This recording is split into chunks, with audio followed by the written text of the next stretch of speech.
Hello, you're very welcome to the Overlap Rugby podcast. I'm Shane, that's Daragh, How do you do? and this is episode number 42.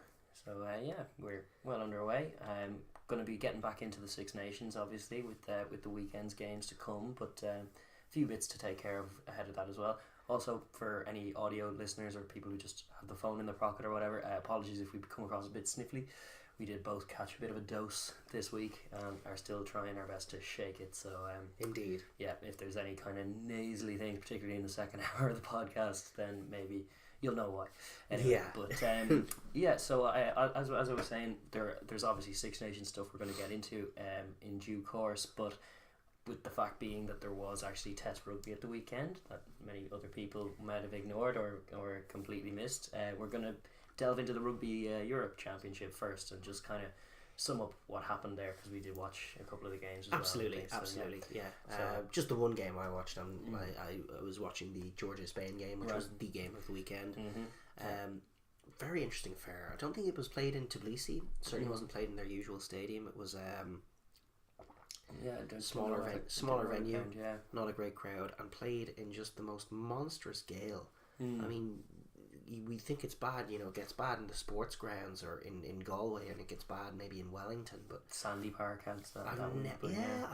Honestly, like you wouldn't even compare. Yeah, it was stunning. I mean, one of the clips actually from the game went viral, which was scrum half's clearance that went like 90 yards. Went 90 yards and bounced into touch. You saw it, but it like that doesn't tell the story of the game at all, because for the entire second half, Spain were having kicks go dead. They had kicks from their own end zone or their own in-goal area going all the way dead, and scrum 5 Georgia as a result. Which is not where they want to be at all. Not where they want to be at all. But it was a crazy game in that regard. It did give us a chance to get to see some good Georgia ball and hand play in the second half.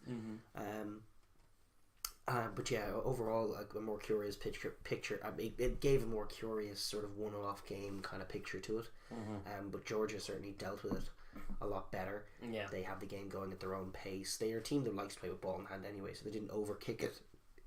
In that first half. Yes, and I thought it was as impressive perhaps as it could have been. Well, maybe with one or two exceptions. I mean, the pack played very well. There was a nice little Milton Hague variation. One of the things that was really good about the second half is, for playing into the wind, they basically played the entire game inside the Spanish 22. Yeah, it's impressive feat. Yeah, and it was good Milton Haguing, and with a little bit of industry off the restart, is that they had they went very wide very quickly, and they had their very quick, very strong, bullish number 7, whose name I really like. It's Georgie. I don't even want to embarrass myself by trying. It's Suitskaridze. Suitskaridze. Yeah. I mean, he looked very impressive though. But he was very good. He did butcher one try horrendously after corner, mauling through 2 players and then just leaving the ball behind him. Yeah, but very strange. It was a strange one, but he played very well, and it was just super effective. They got outside, they got one of their big runners running at a wee Spanish winger, and virtually every time they scored, they were right back down instantly, and then it was nice and slow, and again. Yeah, there were a fair few deflated looking Spaniards by the end, although they did grab a try at least. They grabbed a try at the end. It was good, because they needed that for morale's sake. They were taking an absolute bludgeoning. The scoreline was 24-10, but that absolutely did flatter Spain, and that's in character for Georgia. That's what they do. They don't put 60 points on you. They beat you by 24 to not many, and with a lot of a physical toll throughout, because you just feel like you're spending the whole day tackling or scrummaging or wrestling with mad grappling Georgian monsters, essentially. And they were significantly bigger man for man than the Spanish team, looking at it as well, and it just like when that tempo got set, it never looked like Spain were likely to do anything else other than kind of meekly surrender to it. Indeed. And that kind of ended up being the case. Certainly the kicking wasn't helping them. They couldn't get a handle on it, which is like, is it a strength enough in their game? Like, they're not averse to kicking it normally. It was just the wind those behind conditions. them. Yeah, like they can connect. They were exiting from their own goal line. You were thinking, all right, I got to really get a hold of this one, and they did, and then it just went all the way. Yeah. And that's slowing down. Mental. I mean, there was one Tito, the 10, who's a very nice young player, signed for Brive next year, as we were saying last week. Had one conversion that was struck perfectly, and it was like the behind the man shot of it was actually gas. Looking at it, was striking perfectly and going straight over the bar, and about halfway through it just whipped backwards and started just bouncing up the pitch. It was just not, the wind was just not having it. So it was crazy conditions, but still Georgia go kind of professionally marching on despite that once off feeling to that game. They're still, it was always going to be a game I think that was going to suit them more. The sort of mini story growing is the proficiency of Russia at the moment, the improved nature of their game. That doesn't surprise me in a World Cup year. It doesn't surprise me either. It's I mean, it paints a fascinating picture ahead of the year. They're likely not going to do anything in the World Cup, but they'll certainly give it a go. Injure a few boys. I wouldn't be surprised at that. 64-7 victory over Belgium at home. Belgium are no great shakes, but they're more competitive than that usually. And it's just an interesting warning sign. Definitely warning shot fired by the other team in the World Cup, so it's worthy of keeping that eye on them. And big and strong is what I expect from them, which is why it wouldn't surprise me to see them injure one or two Irish people in the World Cup, but I'd actually be more fearful for the Scots. Scots against Russia could be a calamitous attritional or the Japanese. Game. That'd be an interesting game though. That's one that the Japanese won't be as likely to be taken for granted as maybe the Scots would. Is that the opening game? It is, yeah. So they're going to be all guns blazing, both teams going into that, so that'll be a feisty affair. But Scotland, for some reason, I fear for them. I fear for them in that game, in the context of key men going down. And the rest of the tournament. But I think I'm very much looking forward to seeing. I think more than we're going to learn about Georgia, because Georgia are going to get all their players from all across Europe into a big squad and figure out what they're going to do for the World Cup. So they're going to come in rather like Fiji, perhaps a new team, reinvigorated and doing something similar but probably a little bit different. Come World Cup time. But for Russia, I think they are kind of probably going to show their hand a little bit, and I'm very interested to see the games against Romania and Georgia. And I think those two are games kind of more litmus test than Belgium at home. 100%, 100%. For sure. It's hard to get a gauge on anything other than to score 64 points shows some level of confidence anyway in a side. Absolutely. You can be dominant and not manage to execute that often. So Meanwhile, Romania mustering up 38 against Germany is as perverse as it seems, is quite below par. Probably. I think of that as roughly stock, to be honest. That's not a surprising result to me at all. Slightly clunky. Romania still very much superior to Germany, who are just a few rungs below. Even at the tier 2 kind of levels at all. So that was just by the books. The fact that they were both home games as well, or they were all home wins, very comfortable ones as well. But they were also, had they been and those are more interesting games if the home advantage is reversed, every single one of them. That kind of thing. So it kind of all went according to plan and to the bookies' estimates pretty much in essence. And the only kind of curiosity was really that Georgia game, with conditions being such that it made for a few mad looking plays and a rather strange colour to a game. It did indeed. And just the slightest signs of positivity from Georgia in terms of their movement of the ball. Yes, they're looking to get a little wider, and their shape is involving a few more big men in the wide channels as well, which is new. The bald fullback whose name escapes me at this time is he's their worst player. He's very poor. He's not at the level.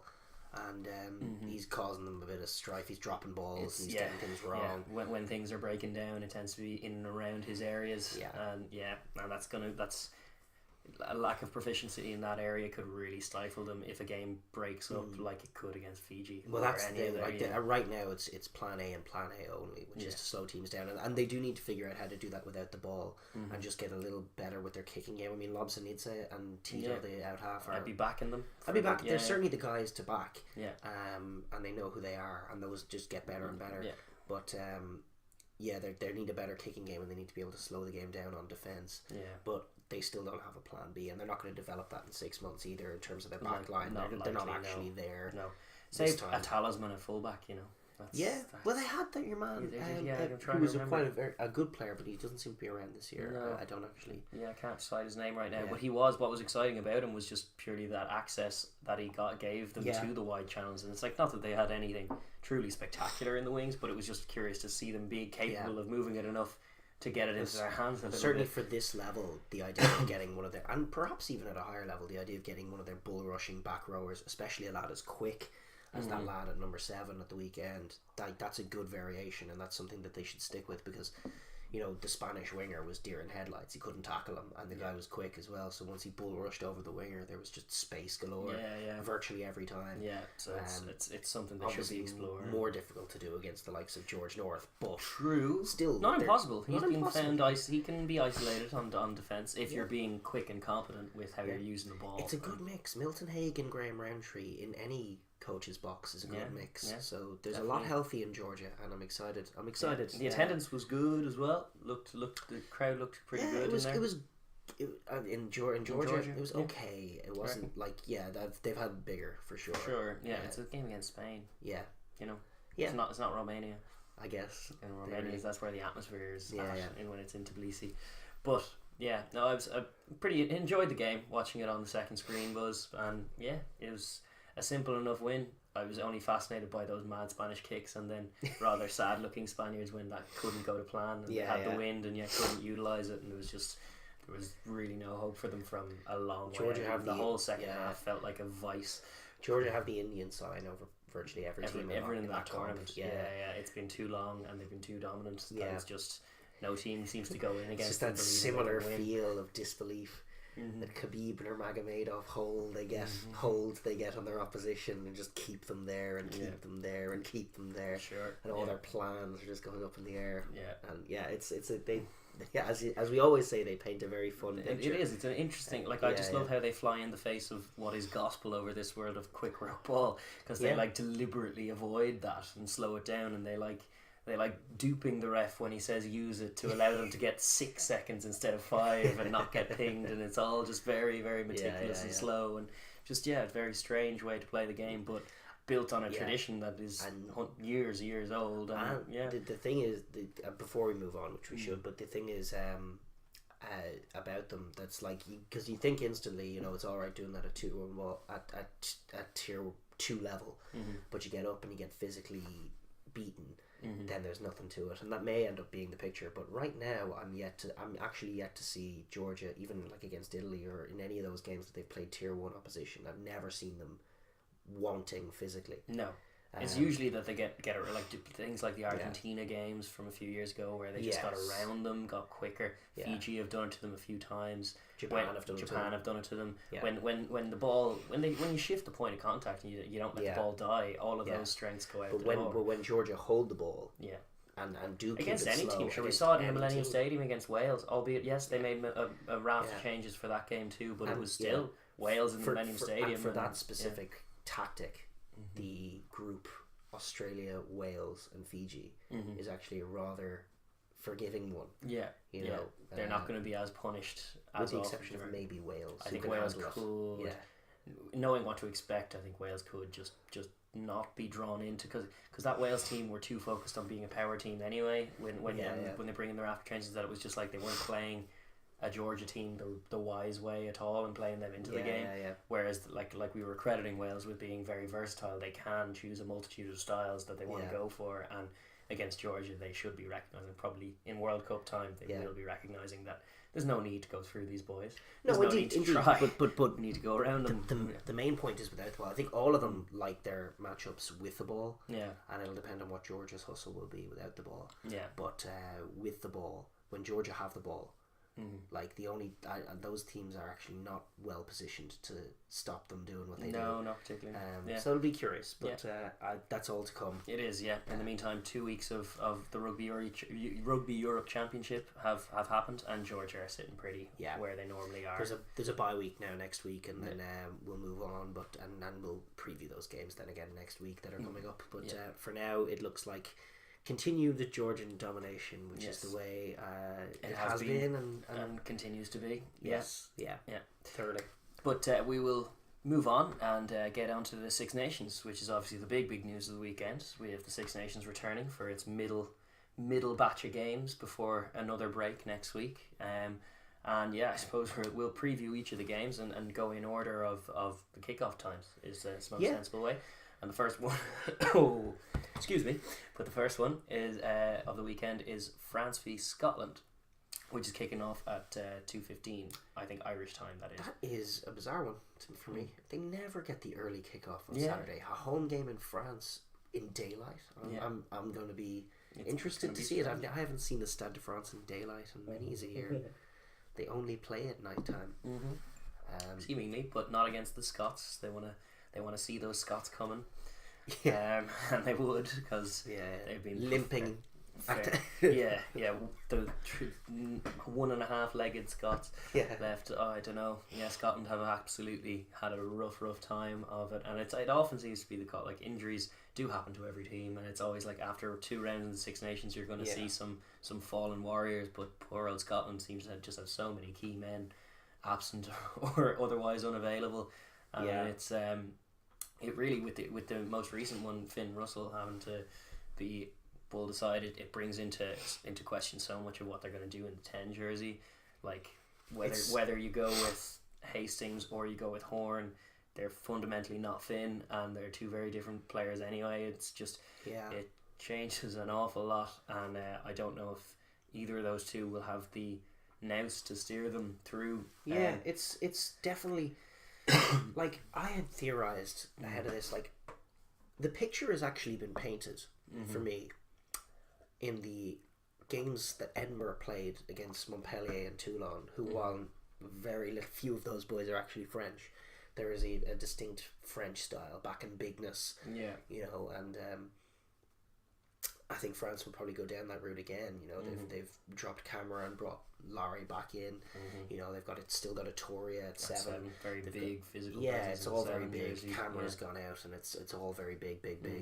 Felix Lambie and Van Mahina in the second row. The ever there. Of all the chopping and changing, and that boy doesn't get axed. I don't know what's going on. Like, harsh.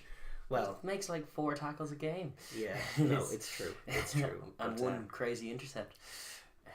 For sure. So so they've got a big pack, and they've got Bastereau and Fickou in the centre, which I think is it Bastereau and Fickou, or is it Bastereau and Dumaru? No, it's Fickou. I thought it was Fickou's at 12. I'm pretty sure. I'm almost certain. Who did you think it was?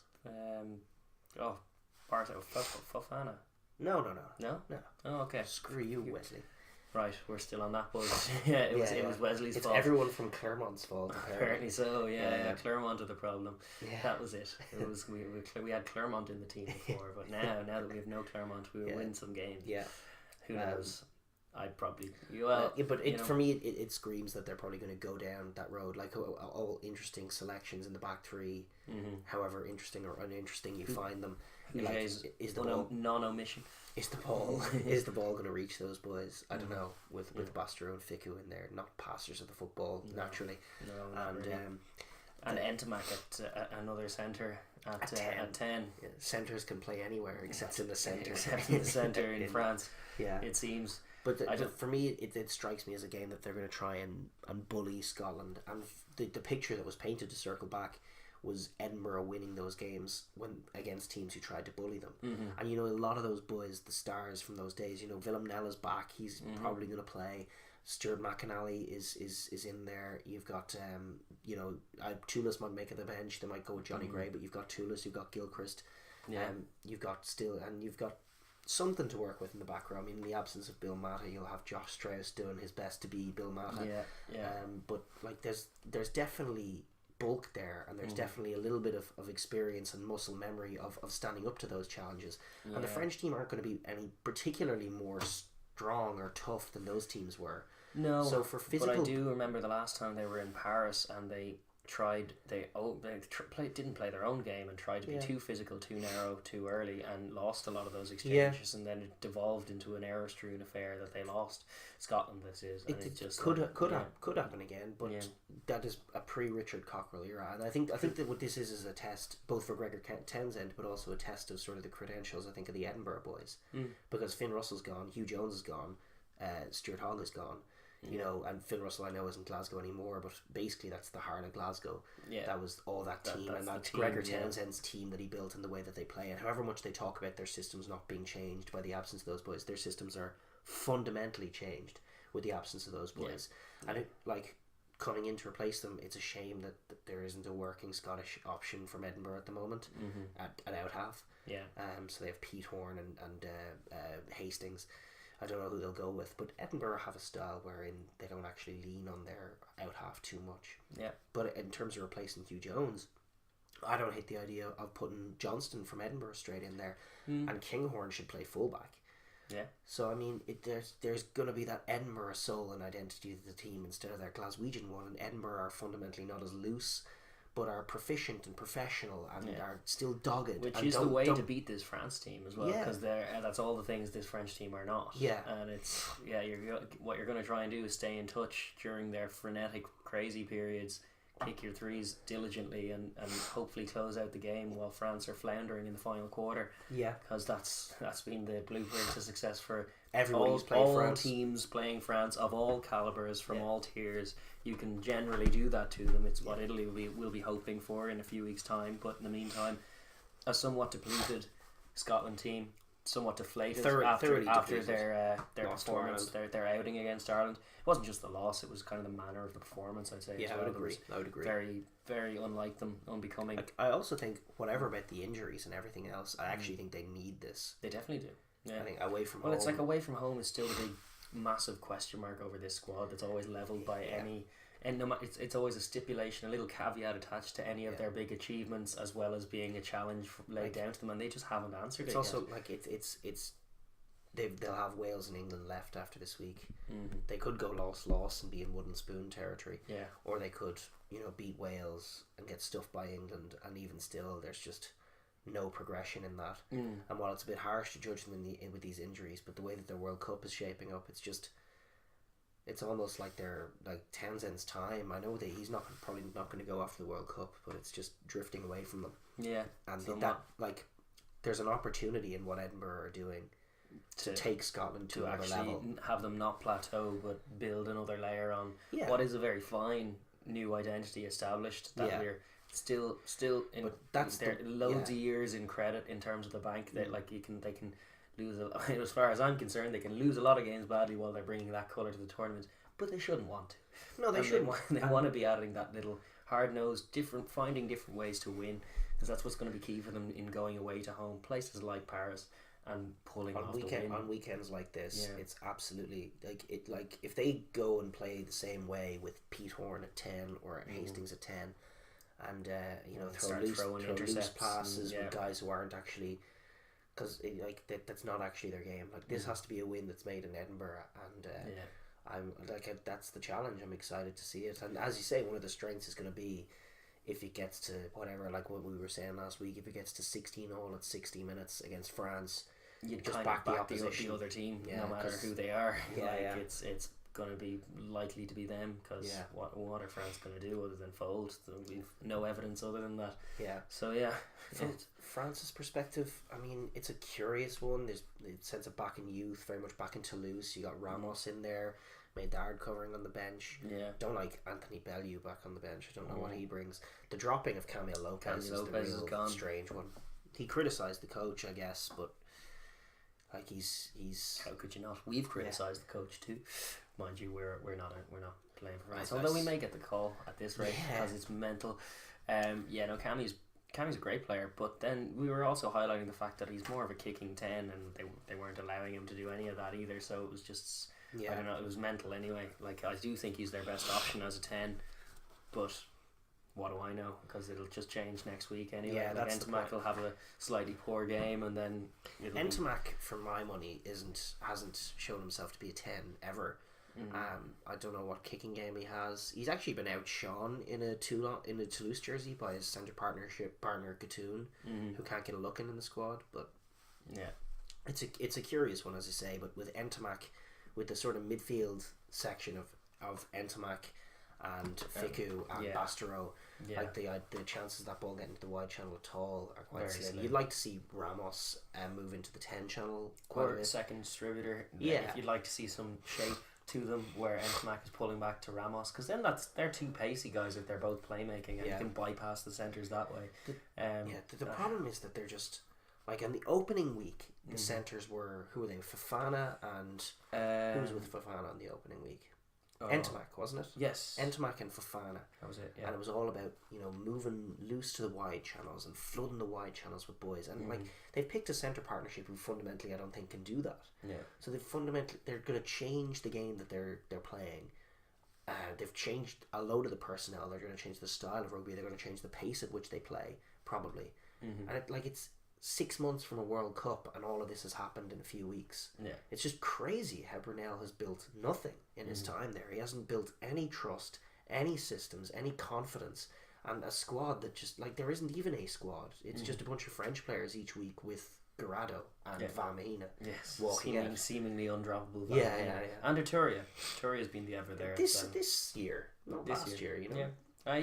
He was in the Autumn Internationals actually as well. He's one of the few rays of consistency in the French jerseys. Yeah, semi-consistency.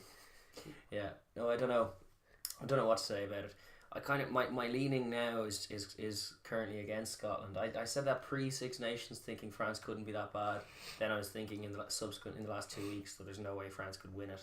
And now I'm kind of leaning back again, and literally off the back of the Finn Russell absence, it changes everything, especially off the back of that performance last week that was so poor, with him being the shining light. That's true. Who was very good for them, even in a losing effort, and now without him, just having seen, like you're highlighting, the fact that it's even Glasgow are unsure whether Hastings or Horn are the better option at 10, and now for Scotland to be having that dilemma, and both of them knowing that it's neither of these are really the international caliber leader that we wanted in 10. It's definitely when you have two franchises and one of them leans on a couple of foreign imports in key positions.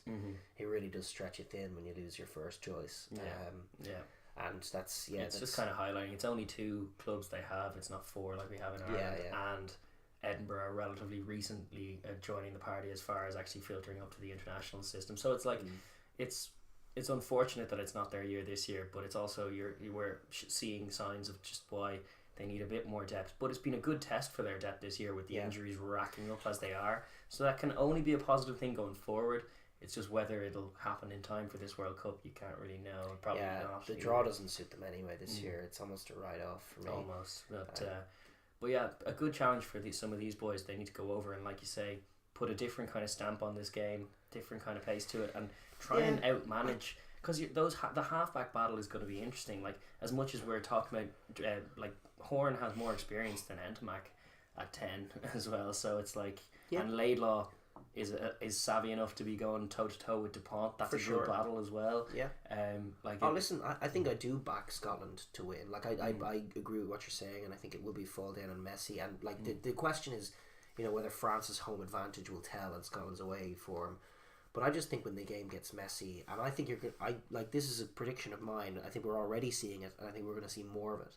Is that when the game gets messy, one side, the side that plays France, is going to have something to fall back on. They're going to have systems in place to fall back on, to adjust, to settle into their shape a little bit.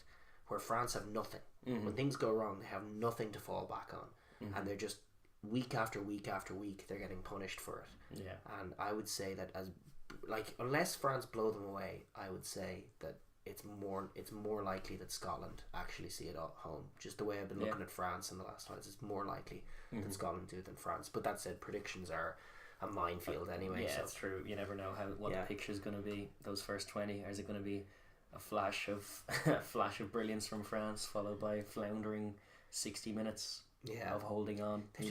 For me, with that centre partnership, they've really limited their ability to have those flashes of brilliance. The picture is more likely like a bludgeoning, or something like that. Yeah.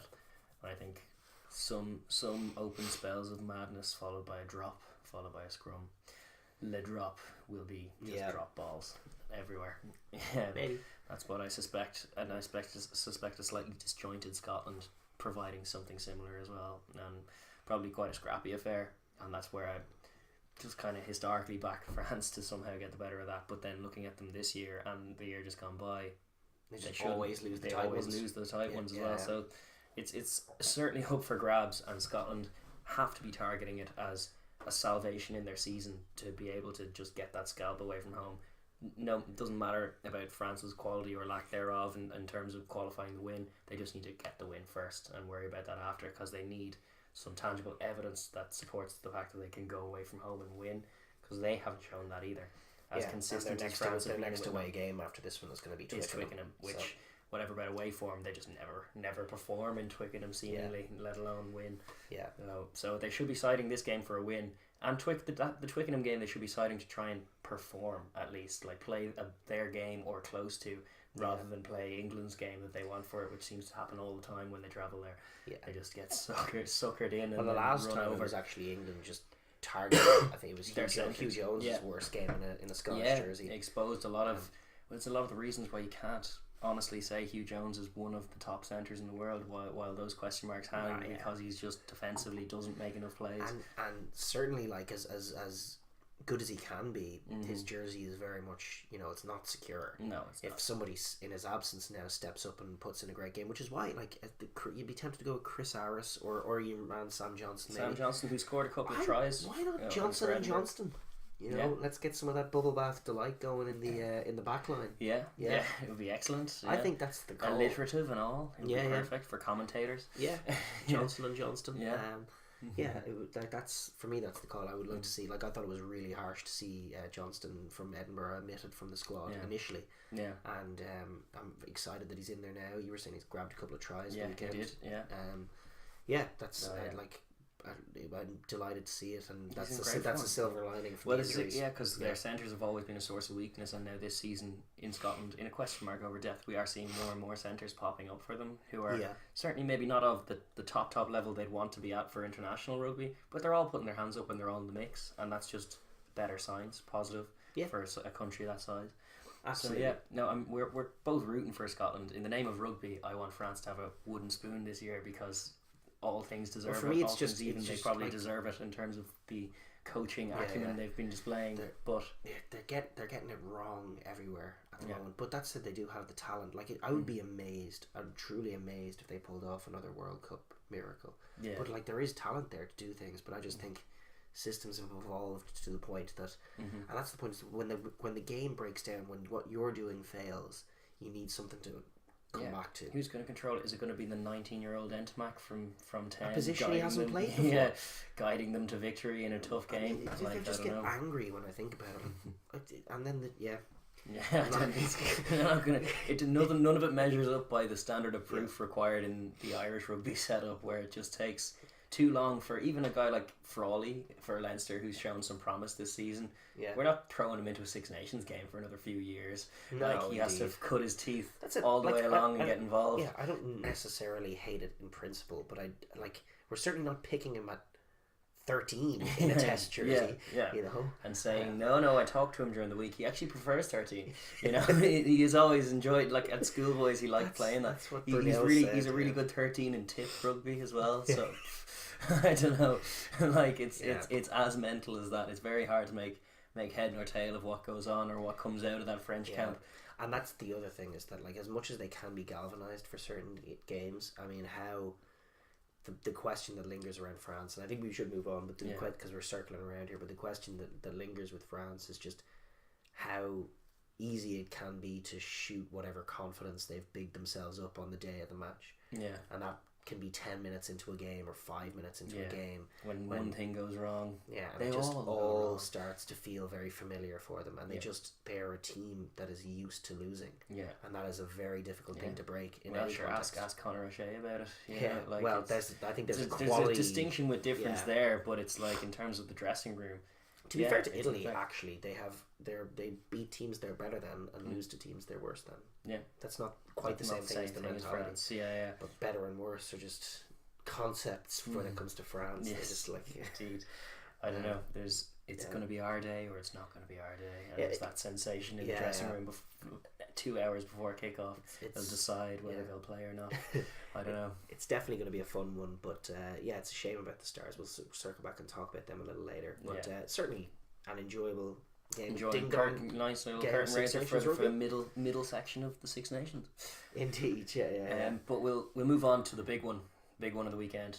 Yeah, and undoubtedly, inarguably, has to be Wales v England on Saturday afternoon. Getting the headline slot, 4:45 kickoff time in Cardiff, Millennium Principal Millennium Stadium. It's like this is the championship decider. It is. Yeah, that's exactly what it is. It's coming bang smack in the middle of the championship, because of the way it was aligned, and people were back in Ireland to be the contenders, but writing England off somewhat prematurely pre-tournament, and that little bit of agitation doing enough to spark England into furious form, which is exactly where they belong in. That along galvanised by the return of some key men. Yeah, this will be interesting because now they've had that return and now have lost two of them in Vunipola and Itoje, who are not available for selection. They also, week. Dangerously enough, have re-added Ben. Now we're shooting this on Wednesday evening, so but chances are by the time this comes up, the side will be out. Yeah, but as we talk right now, we don't have the side. No, indeed. But the presence of Ben Teo in the English squad is a curious one. Always worries me. Yeah. Well, it doesn't unless he's named at 12 in the week they play Ireland. Yeah, that's always a positive one. But if they were to drop Manu Tuilagi after those, for that boy, that would be crazy. Absolutely. But I suspect that they won't. Yeah. And Chris Ashton omitted from the squad, so it's going to be Nolan May with Cokanasiga, I think, on the bench to come on, and he's an explosive boy as well. He is, game breaker. Yeah, they have like an excellent centre partnership. An excellent halfback partnership. Young's form is flying. Farrell is obviously great. Killer wingers, especially Johnny May. Potentially a bit of a weakness at fullback. I could certainly see a proficient kicking out half causing them some problems, especially with some go forward. But that's what no one's managed to generate against them this tournament. Yeah, and we'll get to that point because that's the key. Yeah. Gareth Anscombe for Wales, I don't think is that guy anyway. Yeah. So it's likely going to be ball in hand that they're going to try and threaten England, which is like it's a big rush defence inside that stops teams from generating momentum. So Wales adjust as the game, and they do it better than anybody else. But it's just stand deep. It's not a flat to the line thing. And go stand wide, very deep, go wide, run off one another. They scored a few tries against them in the World Cup to illustrate exactly that point. Very deep, very wide, and there's space out there. Yeah, and put a little bit of shape on it, the odd screen in and here and there. Definitely get Liam Williams into the game a bit.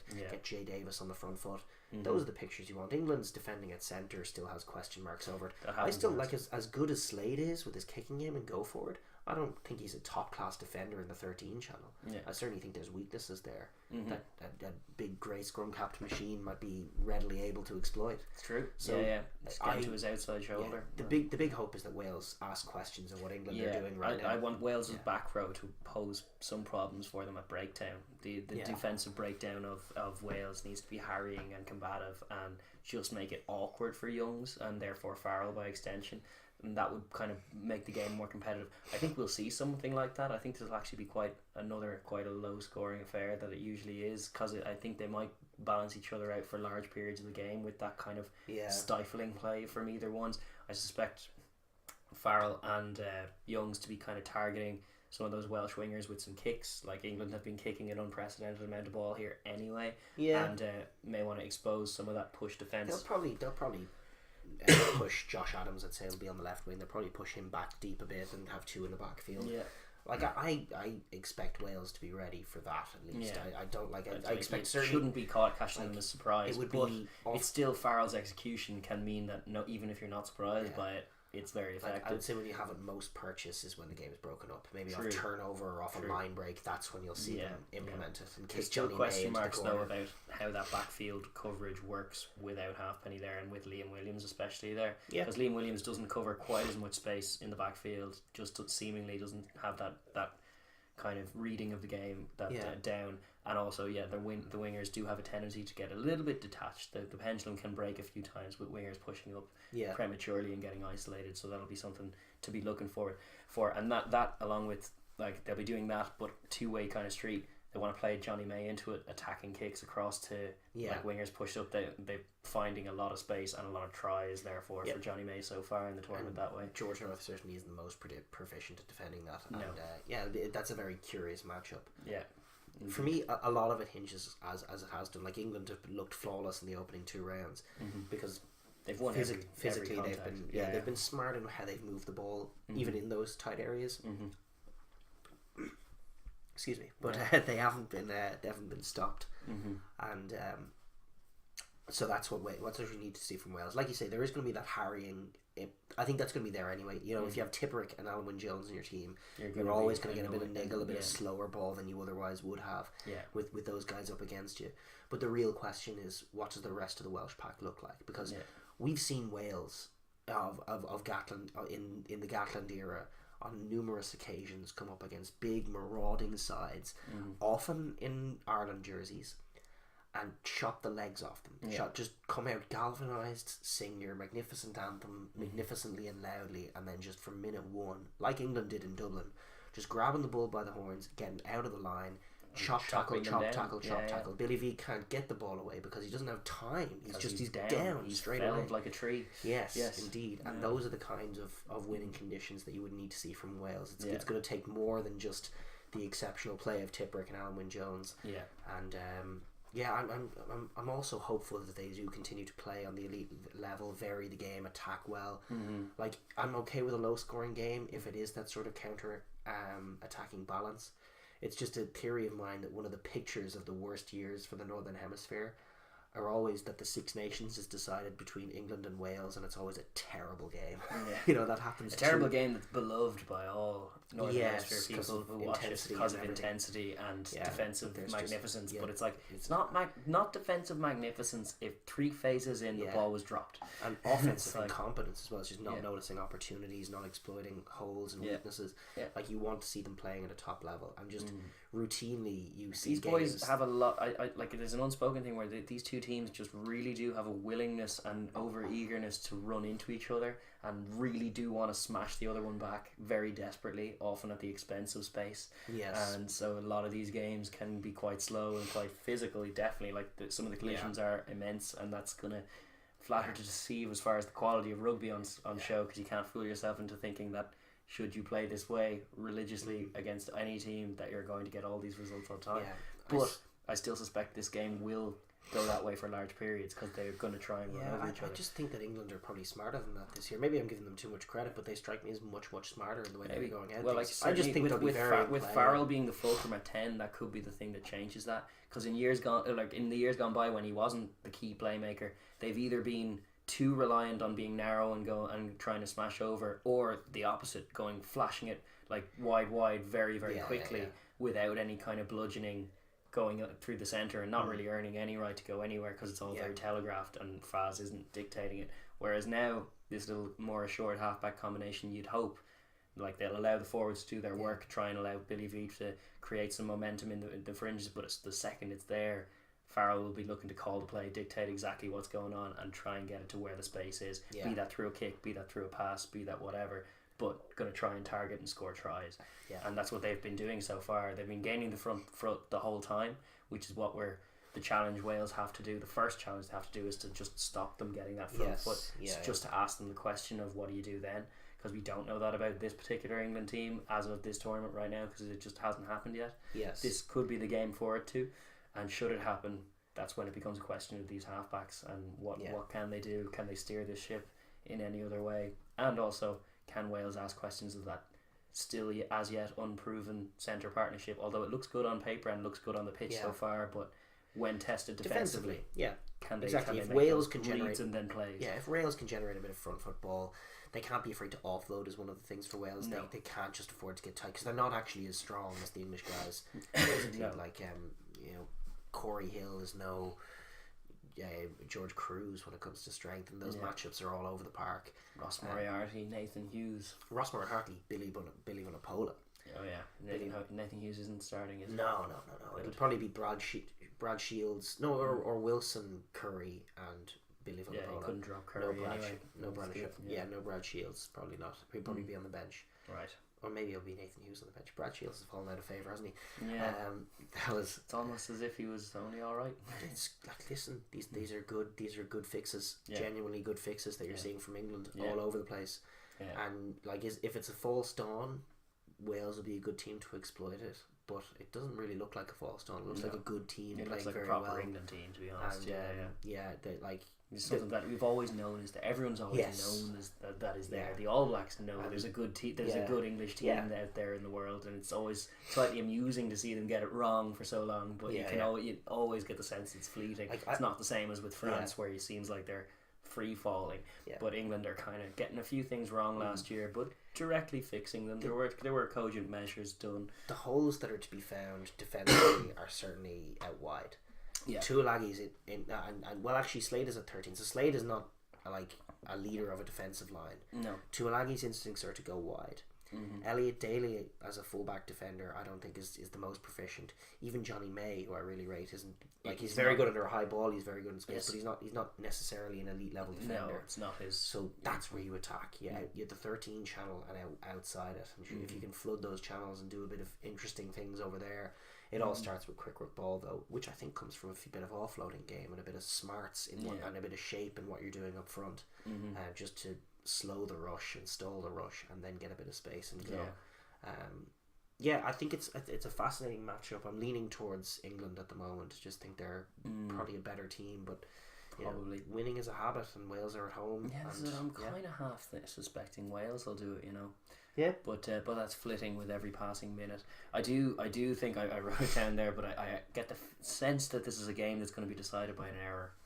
You know what? If that happens, that's a bad sign for the Northern Hemisphere, because every time that Wales-England is the deciding Six Nations game and it turns out to be a terrible match, that is often decided by an error. Yeah, a crucial what error. happens in the forthcoming autumn is that all the Northern Hemisphere teams do terrible, and that is a consistent trend. You can look it up, find those years that England and Wales games have been the deciders, and look what happens later on in the year. Like all those years that Wales were winning Six Nations and couldn't lay a glove on the Southern Hemisphere teams. That's the reason why, is because what they were getting so comfortable playing each other and with all the physicality, but they weren't moving the ball crisp enough, and then they got used to defending teams that weren't moving the ball crisp enough. And then teams came to town and moved that ball as crisper than you could believe. Yes, indeed. And scored loads of tries. Yes, and indeed. That was the end. Yes. And hopefully not creeping back into view this side of the World Cup. I suspect they're better than that. Yeah, I think it's going to be better. I think it's going to be a much better game than years gone by. Well, certainly than the one last year, wasn't it? That was 12-6 in Twickenham, wasn't it? I can't remember what the score was, but I don't remember it being particularly interesting. I remember the thing I remember about that game is Eddie Jones, who has already started with some antics, but he called out Patchell and said he was like no good, and Patchell ended up having a terrible game. Yes, indeed. Yeah. Vindication. We should all be trash talking before games. Well, then he went and lost like 6 games in a row after that. No, that wasn't rugby, mate. That wasn't rugby. They weren't games of rugby. Yeah. Maybe it would have a point if it was a game of rugby, but it wasn't. Predictions obviously a tricky thing. I'm half leaning Wales currently. You're half leaning England currently. But it's the rubber match. It's the championship match. I'm still waiting to see Wales. Yeah, I really rate Wales, and I wanted to watch them because I didn't watch them enough last year when things were going well. Yeah, and where's the picture of Jonathan Davis in the wide channels? Being put onto the ball, getting the ball away to Liam Williams. It was disappointing with him as captain in Italy. None of that happened, and it was just a very stuttery performance. Where the hell are Wales? Yeah. So I was looking forward to seeing some Welsh tries against Italy. They always, apart from that last game, managed to score a load of tries against Italy, which is maybe good signs of improvement in Italy, but also questionable signs of Wales. Having watched the game, I would say more the latter than the former. Maybe so. Other than Bromstein, which is more superstar. Yeah. And the fact that they're scoring tries in the last quarter, that's very un-Italian. Yes. But I suppose we'll pivot on to the Italy game, as it is known. Making the edit difficult. Yes. Yes. So Italy v Ireland is the final game at 3:00 on Sunday, not Saturday for any travelling fans. That's I know that this is sort of sacrilege, but I truly hope that isn't. It's 3:00 on a Sunday. I truly hope that they haven't scheduled that to clash with the Man United Liverpool game. That's just going to soak audience numbers away from it, even in this country, in Ireland. I really hope they haven't done that. Is that when the other? I know that game's on a Sunday, the Man United Liverpool game, but I have no idea what time it's on. I don't know. That's if they do that, that's a really poor scheduling mistake. Maybe so. Maybe draw eyeballs away. True, but that's a digression. It is a digression. My eyeballs won't draw firmly fixed on the Italian and Ireland teams as they line up for their anthems and stuff. Yeah, a few little interesting ones. We obviously haven't got the teams, as we said before. We're shooting this on Wednesday night, so it'll probably be tomorrow morning as we're uploading this that the teams are already announced. But Ireland did name a squad for this game as well, like a full squad that included the news from it being that Tyburn and Ian Henderson got cleared for that. But to be honest with you, I watched it. It was much of a muchness in it. Like it was sort of maybe around the neck and sort of maybe a lift. But it was worthy. So Tyburn and Ian Henderson back into the squad. Whether they'll be picked or not remains to be seen, but likely they will be at least a bench spot for at least one of them. I would like to see them rest James Ryan and give one of Delan and Rue the responsibility on one of either the bench or the starting team. Yeah, because we do need to get used to more line-out callers. It can't all be Dev all the time. They also do want to train Ryan in that role. But yeah, it's true. It's a balancing act. The other thing about it is Chris Farrell is out as well, so there's no Chris Farrell, so there will be some lack of continuity in the centres again, because I don't know if Ringrose is back yet. I think this is week too soon for Ringrose. I think it's Aki Henshaw is what we're looking for. Right. Short balls, maybe Addison, but Addison didn't go back to play for Ulster. So he's nursing something, and he's out of the squad currently because he's back in Ulster nursing some kind of niggle that he got. So it won't be Addison at 13 is one thing that we know. Right. So it likely, like you're saying, will be the very direct Aki Henshaw combo, which similar to what we were saying about what those French centres, where it's limiting our ability to get wide fast. Unless they play Joey Carberry at 15. But they won't. It'll be Rob Kearney at 15. And that trifecta of playmaking jerseys not being playmakers, of 12, 13, 15 just not being playmakers, all of those jerseys is just a consistent problem in what Ireland are doing. Yeah. It's just consistently, like, to have none of those boys. Yeah. Like, I'm okay with saying that Kearney is irreplaceable in terms of the defensive setup and what we're doing. I'm okay with saying that, but if that's the case, then what we've arrived at is that if when fit, Gary Ringrose has to be on the pitch because he's another playmaking chance. He just has to be there. Yeah. But now that he's not there, we're going to look very direct, very bludgeoning, and probably get suckered into a game that's a bit too tight, too physical, too early. Yeah. But we will score a few tries even in that exchange. No, I think we'll be in the end tougher than them. Yeah.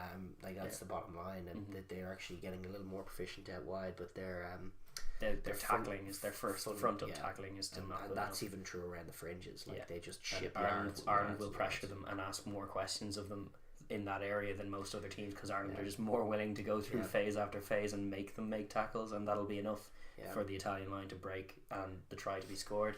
Whether that's evidence for the system working or not, I don't know against Italy. I don't think there's very often it's just a missed tackle or too many soft soak tackles in a row. There's not a lot we can learn from this one. No. It's just not. Yeah, it's a good opportunity to give game time to others. This is where the balance.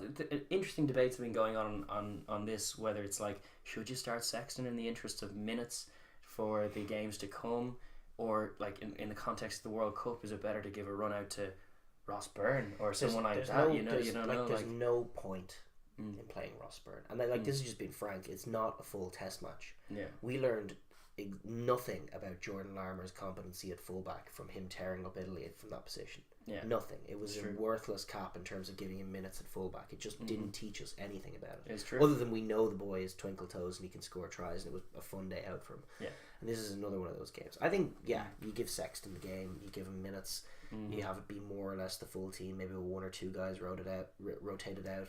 Conor Murray, does he need more? Yeah, minutes? No, I'd play him. You'd start him. Yeah. Or would you give him 20 minutes off the bench and give 60 minutes or 50 minutes to the other scrum half, Cooney, who has had 3 minutes of game time in every appearance he's had it for the last little while? I think full stop, you can't relentlessly talk about depth and then refuse to use your bench. Yeah. Full stop. Yeah. There's a problem with your system if you're that reliant on your guys, where at 60 minutes you're like, no. Tired, beleaguered, out of form Conor Murray is much better than my backup scrum half. Yeah. It's like, why is that the case? It's nonsense. Yeah. And it's not the case either, I don't think. I actually think Cooney would have improved things. Yeah, exactly. Coming off the bench sooner. Do you know what I feel? Like, I'm very much like passive about this game, because I feel like it's going to be a similar picture. But there's one decision that I would like to see thoroughly, and I'd be disappointed if I didn't see it, and I think we will see, is Sean Cronin to start at hooker. Yeah. Like, we almost never see that in an Ireland jersey. Every time he comes on for fleeting moments, he impresses. And seemingly, the more he can play himself into a game, the more he progresses as well. Yeah. He's got this reputation that he made in about 2016 and 15 as an impact sub, and he's also got that turn heel. He's actually a very competent physical hooker. Yes. Who can play starts games minutes for Leinster routinely and is part of a bludgeoning, very successful pack. Yes. And his line-out darts, although his technique's not the best and he's not the best at them, he's improved vastly and he's got more consistent with it. Also, I'm happy to see Andrew Porter is back with Leinster, so John Ryan is coming in. Yeah, they're rotating the props a bit. Kilcoyne's there as well, I believe. Yeah. You could go for that Munster prop central. Yeah, they'll monster the Italians easily. They're very, very impressive. Both of the Munster front rows are very, very impressive. And the ones even behind them, with the exception of your man who keeps giving penalties away. Archer, yeah. He really bugs you. He really does. Ever since that game in the RDS where he kept elbowing, who was it? Ferg McFadden or someone. He did it like 4 times. He's taking the mickey.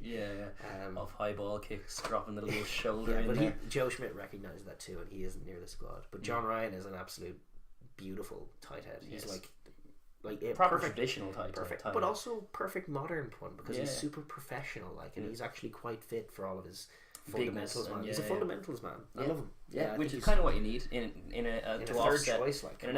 This is it. When you're offsetting a monster like Tig, who's a very unique specimen, you can't expect all the props to be like that because none of the props are like that. So fundamentals, a few basics done well. Ireland's scrummaging for the last 5 years. So ever since that Tom Court game, that's been the change. Tom Court coming off the bench in Twickenham in 2012. That's right. No, 2011 we won in Twickenham was the most embarrassing of Scrumgate, where it was just shredded in every scrum. And ever since then, the Leinster Academy has made a cogent, concerted effort to be pumping out more props than before. And Munster too. And Munster too now. It was recognised as a problem. It was addressed, and now you're seeing dividends. However many years after it is now, it's 7 years after that we're seeing some of those dividends coming through. So it's a slow process. You can see that's where it's you can be more forgiving of Scotland in their depth building thing because it does just take that long for them to phase through. 100%. But Ireland, scrummaging wise, I have no concerns anymore. Whereas that was never a strength of ours.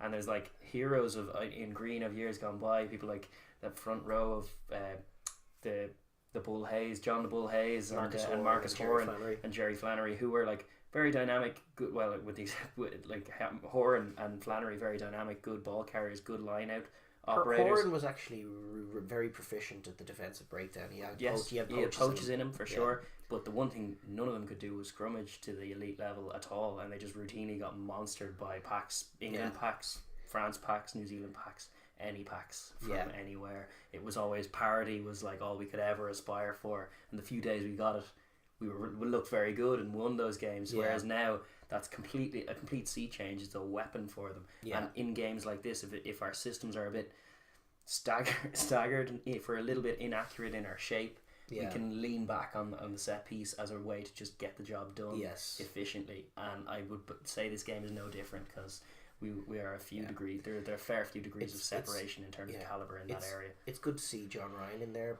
because personally, he's for me, he's probably the best scrummager in Europe. Full stop. From the tight end position, he's very good to watch and very sly and savvy, and you never see him get beat up, and you routinely see him do crazy things to inexperienced props. He comes off the bench in scrappy scrums and for Munster, and then he just absolutely he does that little adjustment when he's on the blind side of just changing his bind and pushing up the chest. He has all the tricks. He's a very good scrummager. And I thoroughly enjoy watching him. But I also think he's a fundamentals man. He's very good. He suffers from the fact that he doesn't have anywhere near Andrew Porter's explosiveness off the bench. Andrew Porter is brilliant off the bench. But so good that if Tig Furlong goes down, I would lean on starting Ryan, which is why it's good to get him out there and get some minutes in green to the boys. For sure. But that said, this game for everybody isn't a full test. It's half a cap in terms of World Cup prep. It really is. It is, but it's no preparation for a World Cup quarterfinal. It's not, but they still want to be implementing shape through their ball in hand, putting together some moves, getting some confidence in it, which is why scoring some tries, even if soft, they kind of need to do that. They didn't get the bonus point they probably ought to have last week when it was on the table. This is a game against Italy. calibre of opposition much further down. Even if it's a chop and change squad, they should be going out there to score a lot of tries. Absolutely, yeah. Bully them in Rome and just execute some of their plays, because thus far they haven't been able to flow in their game at all. Yeah. And even if we're pointing out, yes, we probably do need a second playmaker in there just to offer us an out when it's not going well. Definitely do. And you just need another route to go on to try and find space elsewhere. But even failing that, we need to be running through our systems a little bit more accurately than we are. Like even in Murrayfield, there were some good strike plays. The Stockdale try was good, but there were a lot of times where we were slow with ball in hand to get into our shape. And even though we've generated the quick ball, because our resourcing the ruck is very good, Murray feels he can't pass it yet because he's still waiting for the boys to set up in their pod, and it takes 1-2 seconds before he can release the ball from the ruck. It's like that wasn't the case last year. We were very, very efficient in the multi-phase, going through those 3 to 5 set kind of strike plays, and everyone knowing exactly where they were, doing their shape very, very well, offering pictures, and especially if we dominate physically, that kind of malaise of varying options running off Sexton and off Murray coming, it does bamboozle teams when we're dominating them. But we haven't been quick enough to get into our shape this year at all. Even in Scotland, when some of it was stifled, it seems like a lack of confidence, which is why this will be a good game.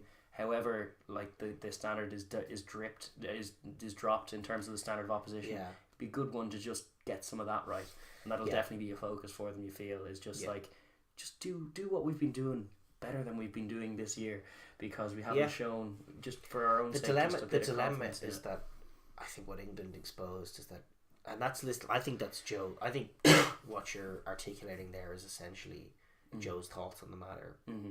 And like, listen, it may be right, but I think what England exposed is that things are going to go wrong. Mm-hmm. There are deeper issues with that, but like none of it's going to be solved with the Italy game anyway. Yeah. From Italy's perspective, Ireland have just so had the Indian sign over them for the last number of years. No, Conor O'Shea's never beaten the Ireland team. No, sure they haven't won since. Yeah, I know. No surprise at all. Yes, of course. But they haven't laid a glove on them. They haven't been close to them. Yeah, it's been and the average has been something like 40 points or 35 points. It's just it's something like that. It's been just procession ride for Ireland virtually every time. I don't expect the closest they got was in the World Cup. It came within. Was it 10 or 7? They were near to us in I can't remember, but probably that was a very poor World Cup. But what you would expect from Italy is to what you would want from Italy is to take a leaf out of Zebra's book, which we'll talk about later, and go for some tries, get some tries on the board early. Like with Tommy Allen at 10, I just like the way that they're going to attack. They're going to try and be flat to the line, take advantage of some of the disjointedness, go wide, be sharp, keep your handling good, and maybe you can get some Campagnaro breaks and some purchase with a few offloads. Yeah, get the hands of Bram Stain and co loose and throwing offloads and trying to create chaos and speed. Yeah, well, their lack of a kicking game is still a problem for them. Huge for anything. Like they can't manage a game. They can't get themselves out of their own territory properly at all, because they have no confidence in their 10, who you suspect is really actually a 12 in disguise. I think he Tommy is Allen, 100%. But he just doesn't kick the ball ever, and he runs it very, very well. He passes it quite well as well, better than we've seen in a lot of recent fly halves from Italy and just players from Italy in general. So he can actually find a good pass on it. But they're just too one-dimensional. They don't kick enough ball. Therefore, they're never really playing in the right areas. They're still more prone to mistakes just because they're not at the quality, and they're being put under such duress from these players or these teams that are genuinely superior to them. So it's going to be a big challenge. I worry for them with Ireland's this Ireland style of play doesn't match up well for them, because Italy are not poor defenders is one way of putting it. Really poor tacklers, as we've been highlighting, just like not good at the first up tackling. And Ireland, more than any other tier 1 team, are going to make tackles all day long, because we're not going to be looking for like lines that are completely cutting, and particularly with those two centres, it's going to be just bludgeoning all the time, going through 20 phase sets and 30 phase sets, and that will be enough to result in tries. They have more offensive rucks by truckloads than any other top tier team. Yeah, I think it's like an average of 140 offensive rucks per game, as opposed to 70 or 80 for other teams. This is a pivot back, but I would love to see the amount that Georgia go through. I think it's probably comparable. It is comparable. I would say Georgia are little tier 2 cousins in that regard. Indeed, they just love the contact. Yeah. So like this is that's kind of partly why I think Italy just have never really been able to front up against us, is because we seem to test the areas they are worst at the most consistently and repeatedly, and there's never really a fear of us like stifling with it, because it's just going through our processes as the team that we are. We don't have to deviate from them to get immediate results against this Italy side. It's so hard to picture how they can get outside us as well. We've 14 men up. That's not going to change. Rob Kearney's going to be fullback. Yeah, this is the other thing. The one area you would think, and England did expose us, like they're still not kicking the ball. They're not. So they're Rob never Kearney's going to have an armchair ride, wandering up and down, back and forth the backfield all day, not seeing much action at all because he won't be tested. So it's really it's throw offloads in the contact, try and keep the ball as quick and chaotic as possible, flit it to the wide channels, get Campagnaro on the ball going forward, test Ireland's sort of the Keith Earlses and Stockdales. I do think Henshaw's at 13 though is kind of kryptonite for it's just like that. Listen, they've been going for that and throwing intercept passes against us virtually every game. And so, like, I remember that who got it was Stockdale try last year when it was a tap and go penalty to try and increase the tempo, and you can see what they're thinking and trying, and they just pop it to Stockdale who runs in. Yeah, it could be one of those. That was Henshaw actually. Was it Henshaw? Yeah, maybe that it was the one where he broke his arm in. Actually, right. It was Parise through that pass. It was Parise tapped and went, tried to get it to him, and it was just thank you very much.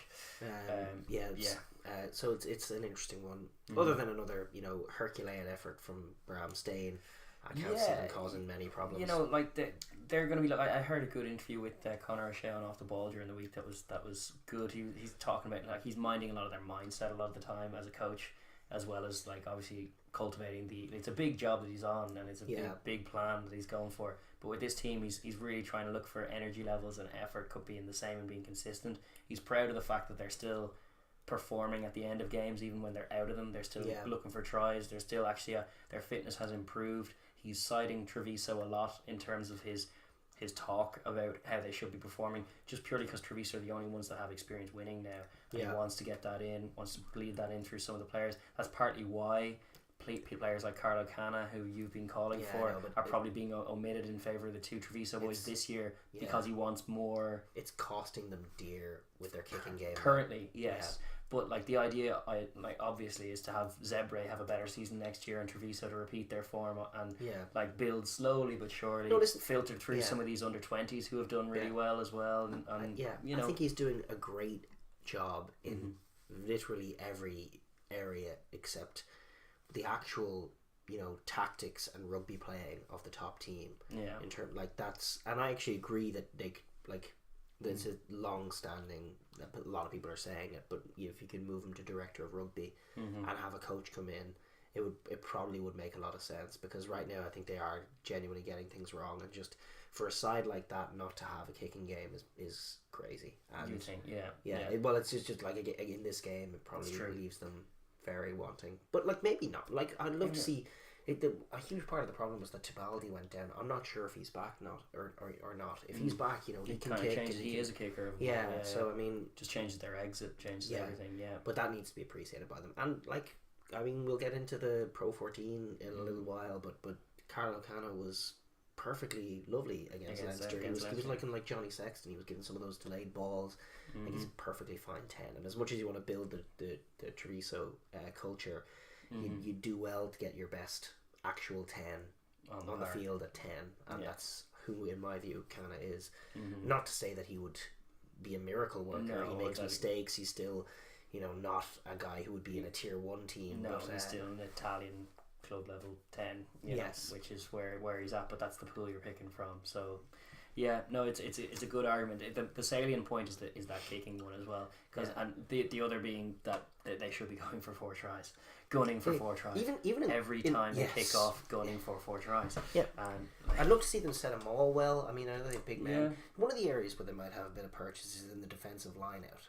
Because Sean Cronin might be at hooker and they might be a bit of disjointed line out calling with no dev. Yeah, and so they need Bramstein to is a be baller. Bramstein up at 2 and just disrupt. And if they can get a bit of that, they can. Bit of turnover ball, bit of something, maybe. Yeah, Tommy Allen can run a bit of turnover ball. They can go a bit wide. Yeah. Even in the context of this squad, just to pivot back to that last point, I would rather see them do, rather than what they're doing now, I would rather see them move Tommy to 12 and put McKinley in at 10.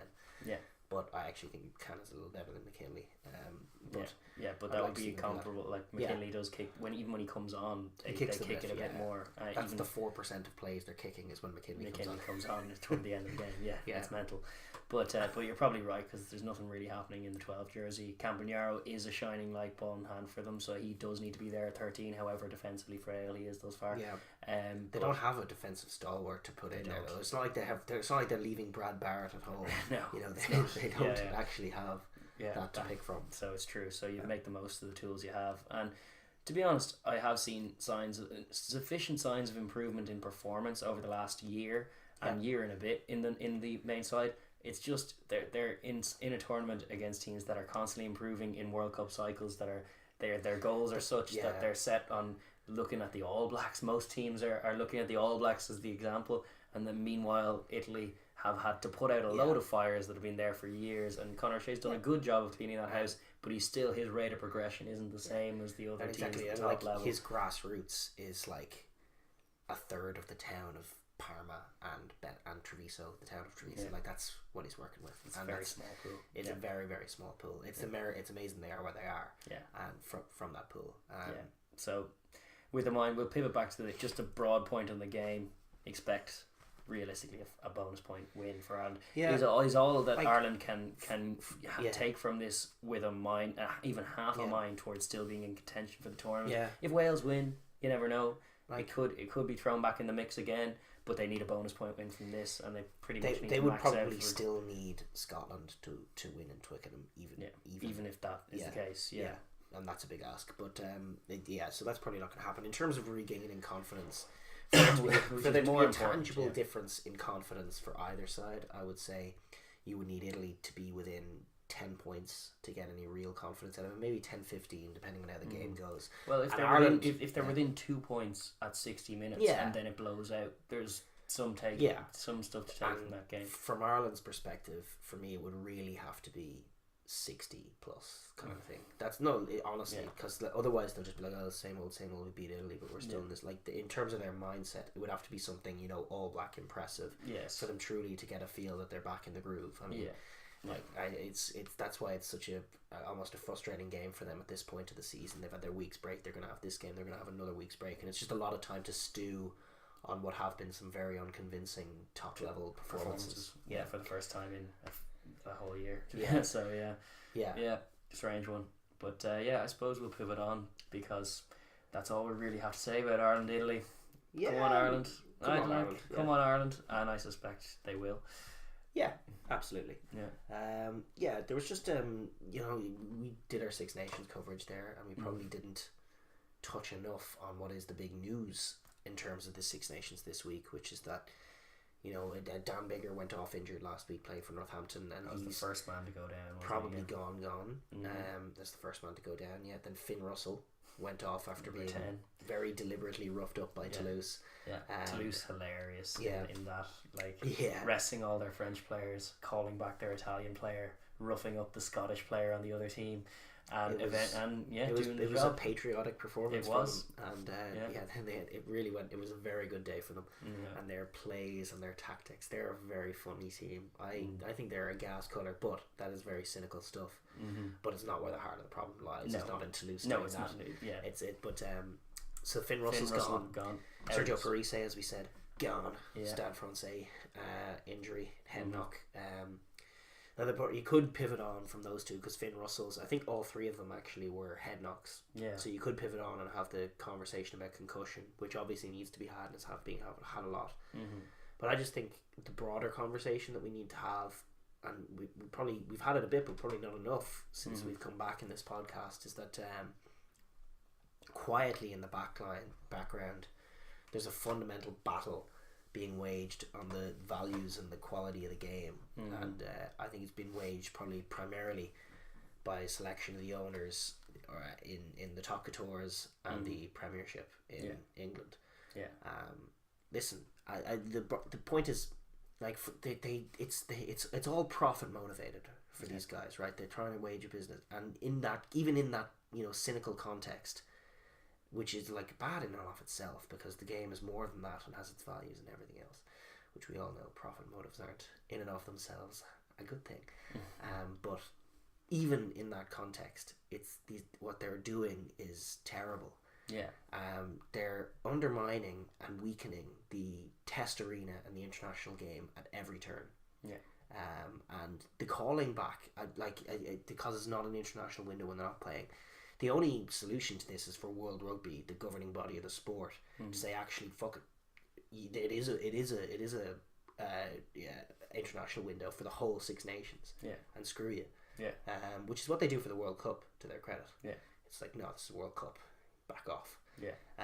But so they've so Finn Russell got called back in from the Scottish squad. Had to fly away from Scotland to Paris. Would have had to fly back to Scotland if he'd been fit to play. Would have had to fly back to Scotland on the Monday because the game was on a Sunday. He possibly would have had to fly back after the game to go to Scotland. As it happened, he had to go to a doctor. He would have to go back to Scotland, then come back to Paris later in the week. Like it's disruptive. Obviously disruptive. It would have been a 6-day turnaround as well because of the Sunday game. Yeah. To Finn's credit, he came down. He was one of the best racing players on the pitch before he went off. But they roughed him up. He's gone. And now one of, I would say, honestly, the stars of the game. One of the big draws for crowds. One of the people fans love to watch. He is spent playing for a team in front of a fraction of the audience. And this is what the owners don't appreciate. A fraction of the audience of what he would have got if he was playing this week. Yeah. Like, nobody, like outside of France especially, but even in Paris, like, nobody cares about the top coutures outside of France in particular. I mean, don't get me wrong, it's a great competition. Yeah. It's one of my favourite competitions, and the grassroots support for it down in France is the greatest strength that French rugby has, and is one of the best and most colourful viewing experiences that you can have. It's a great competition. They sing their songs beautifully, but the test arena is the foundation of the game. Yeah, it is. Same's true. The Premiership owners talking about, or the stakeholders talking about, like, oh, we're looking to break into Asian markets, American markets with our Premiership product and all this, and it's like, you're dreaming, lads, because the Premiership isn't the Premier League. It's not football. It's rugby. And rugby is built on international rugby. Yeah. The Six Nations, we were citing that report that the RFU released on just the profit margins for all these things, and it's just like staggering to see like near 60% of the revenue generated by the whole organisation comes from Six Nations money for the men's national team. That funds all of what Leinster do, all of what Munster do, and like, this is it's so huge that it's just, the disparity is mental. So you really have to think, like, even if you're egregiously, like, as a corporate kind of like monster gargoyle trying to just siphon all the money you can out of the game, there's not the way to do it. The way to do it is to encourage the national team. And what the net result of both of the meddling going on with the Premiership rugby in England and with the top coutures in France is that the English rugby has been staggered. Their players are often pushed and pulled, and they can find it hard to get all their players together playing well cohesively. As it happens this year, they've managed to get that a bit more right. And crucially, but France have been on a steady decline since the top coutures have been getting sugar daddies in. They've also been like subtly weakening. They've destroyed things like Aussie rugby very much suffering for it. Kiwi rugby, despite its many strengths and the fact that it's going definitely nowhere, definitely hurting from the likes of all of these players being pulled away from them. The South Africa just has such a surplus to requirement amount of players that they can actually get away with bolstering up all of these leagues with fairly good club level players, talent from South Africa. We don't talk enough about how good they are at producing world class players. It's not even world class players, just top level professional players. Like there's just a myriad of South Africans who really do like bolster up every European competition that there is. But it's like, if you're looking to try and make money from this, if you want your Racing Toulouse in the U Arena to be a big fixture, then what you need is a France team that are dominating the Six Nations at the time. Because the only way casual fans would even think to look at that game is if France were 2 from 2 and on for the Grandslam. And that is the point. And that's especially the point with Racing, who are a manufactured, made up franchise right now. I mean, they had their Racing 92, it's 1892, but in terms of grassroots support, that's very limited. Down south, it's a different thing. That's self-sustaining. It will always be there. But it's never going to grow. No. Not beyond that. And those eyeballs are limited. That's what you're missing. Like, if you want to grow the sport, you can sell to America and to Asia. You know, the Six Nations, and certainly the World Cup, and certainly the World League, if it gets approved, which is a great idea that I think will be voted down ultimately. But I think it's a great idea. And if it is a single ploy by the Sanzar nations to, you know, make sure that they still get money if South Africa leave, essentially. But it would be a great idea as well. So it's a win-win. But like, that's the kind of thing that you can sell. People nations at the top level playing each other. But as you say, like, and then, you know, maybe beyond that, when rugby becomes this established great game and people know the stars, then maybe buying up all the stars and having them, showcasing them, could be an interesting thing. It would be a very cynical and very bad thing. It would make a worse product, but maybe you could get numbers from it. But right now, I'm sorry, but nobody who, especially like in England in particular, like when Bath played Bristol, like, I don't care how much money you pump into that or how strongly you market people, or how much you spend on the players in either of those teams. You can pull in All Blacks to play for them. People are not going to care. Still doesn't matter. People aren't going to care. And that's the thing. And I think maybe if they make the international game weaker and the club game becomes better than the international game, what you're going to do is just siphon away the base of fans that you do have without getting any new ones. And that's the reality, is people care more about who wins the Premiership. I reckon the Premiership, and you can look this up when it happens, but when the Premiership final comes on, like, let's compare the views that gets if England win a Grand Slam compared to last year when they got bullied at the Six Nations. Because the casual fan just doesn't want to think about rugby, because the Six Nations is what matters, and we got humiliated in that. So why would I watch more rugby now a few weeks later? It's absolutely killing me. It's backwards thinking. Even from the perverse thing is that, like, you can think of it as horrible to be that profit driven, and all your motives are not pure, and your actions are therefore kind of stifling. But it's like, the perverse thing is, like, if you're in it to make money, you're doing it all wrong in this game, all wrong. So it's like, even from a fiscal perspective, you're still not making these decisions correctly. It's perfectly amusing to see, you know, corporate idiots throw their money away and get everything wrong. But what we're seeing this week is a very clear example. I mean, I think with Australian rugby, it's a lot more intangible and gradual. But it's very obvious to us, as it was when Toulon were first coming up in the noughties, that this could do harm to Aussie rugby and beyond, and the Southern Hemisphere in general, Kiwi rugby, and eventually Kiwi rugby, and it certainly has, but it's been gradual. But in this week in particular, it's an example of just like how tangible the effect that they're having is. You know, Finn Russell gone. He is one of these stars. This hurts Scottish rugby, but it hurts the average Six Nations punter fan who wants to watch Finn Russell, who is one of the most colourful and interesting and engaging players in the Six Nations, full stop. And he's gone in a match that nobody who would watch the Six Nations was watching. We were watching it as it watching it and getting annoyed. We're rugby nerds, but that is a killer. And then Dan Biggar, another guy who, like, the strength of Welsh rugby is a huge part of the Six Nations.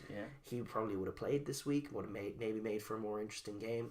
Like, I like Gareth Anscombe, I'm not saying that necessarily, but it hurts.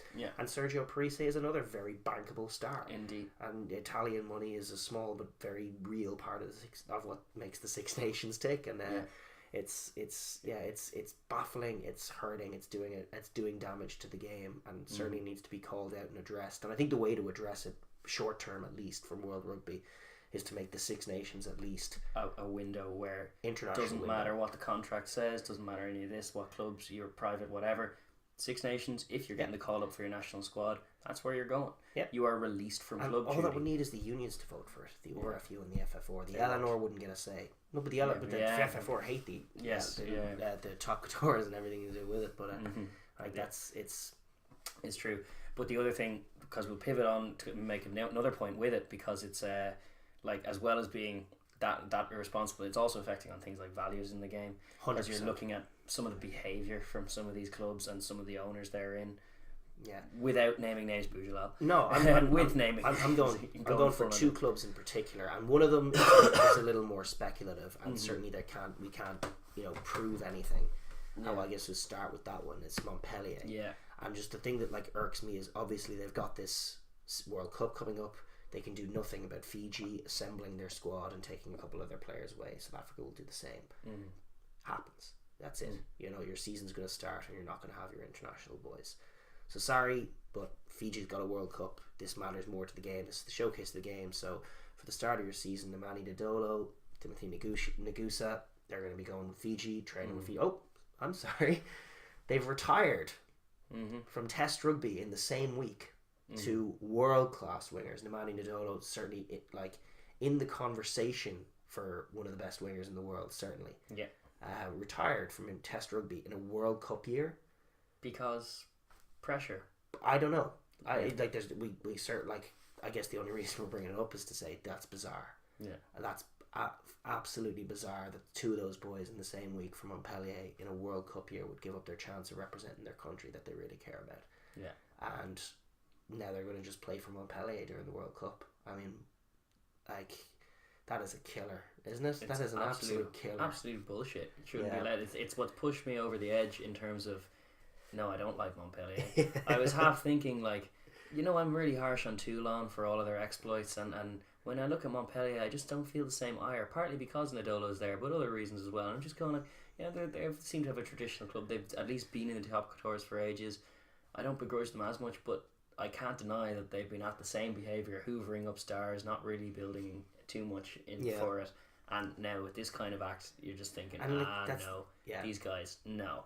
That's not on at all. And it is conjecture from where we're sitting. It is. We know exactly what happened. They were pressured into it from across a boardroom table, talking to some absolute spick, some guy with no clue. Yeah. And it's just I just hate the priorities that they have. I hate the division between because. What has Test rugby's the enemy. Test rugby's the enemy in France anyway, where it's two different governing bodies at war with each other, and it's always teams like Fiji that suffer the consequences for all of this baffling nonsense. Invariably, it gets passed on down the line, all the way to the South Sea Island teams who end up picking up the slack, providing more star power in your team as well. And it's just there's no sense of fair treatment in that.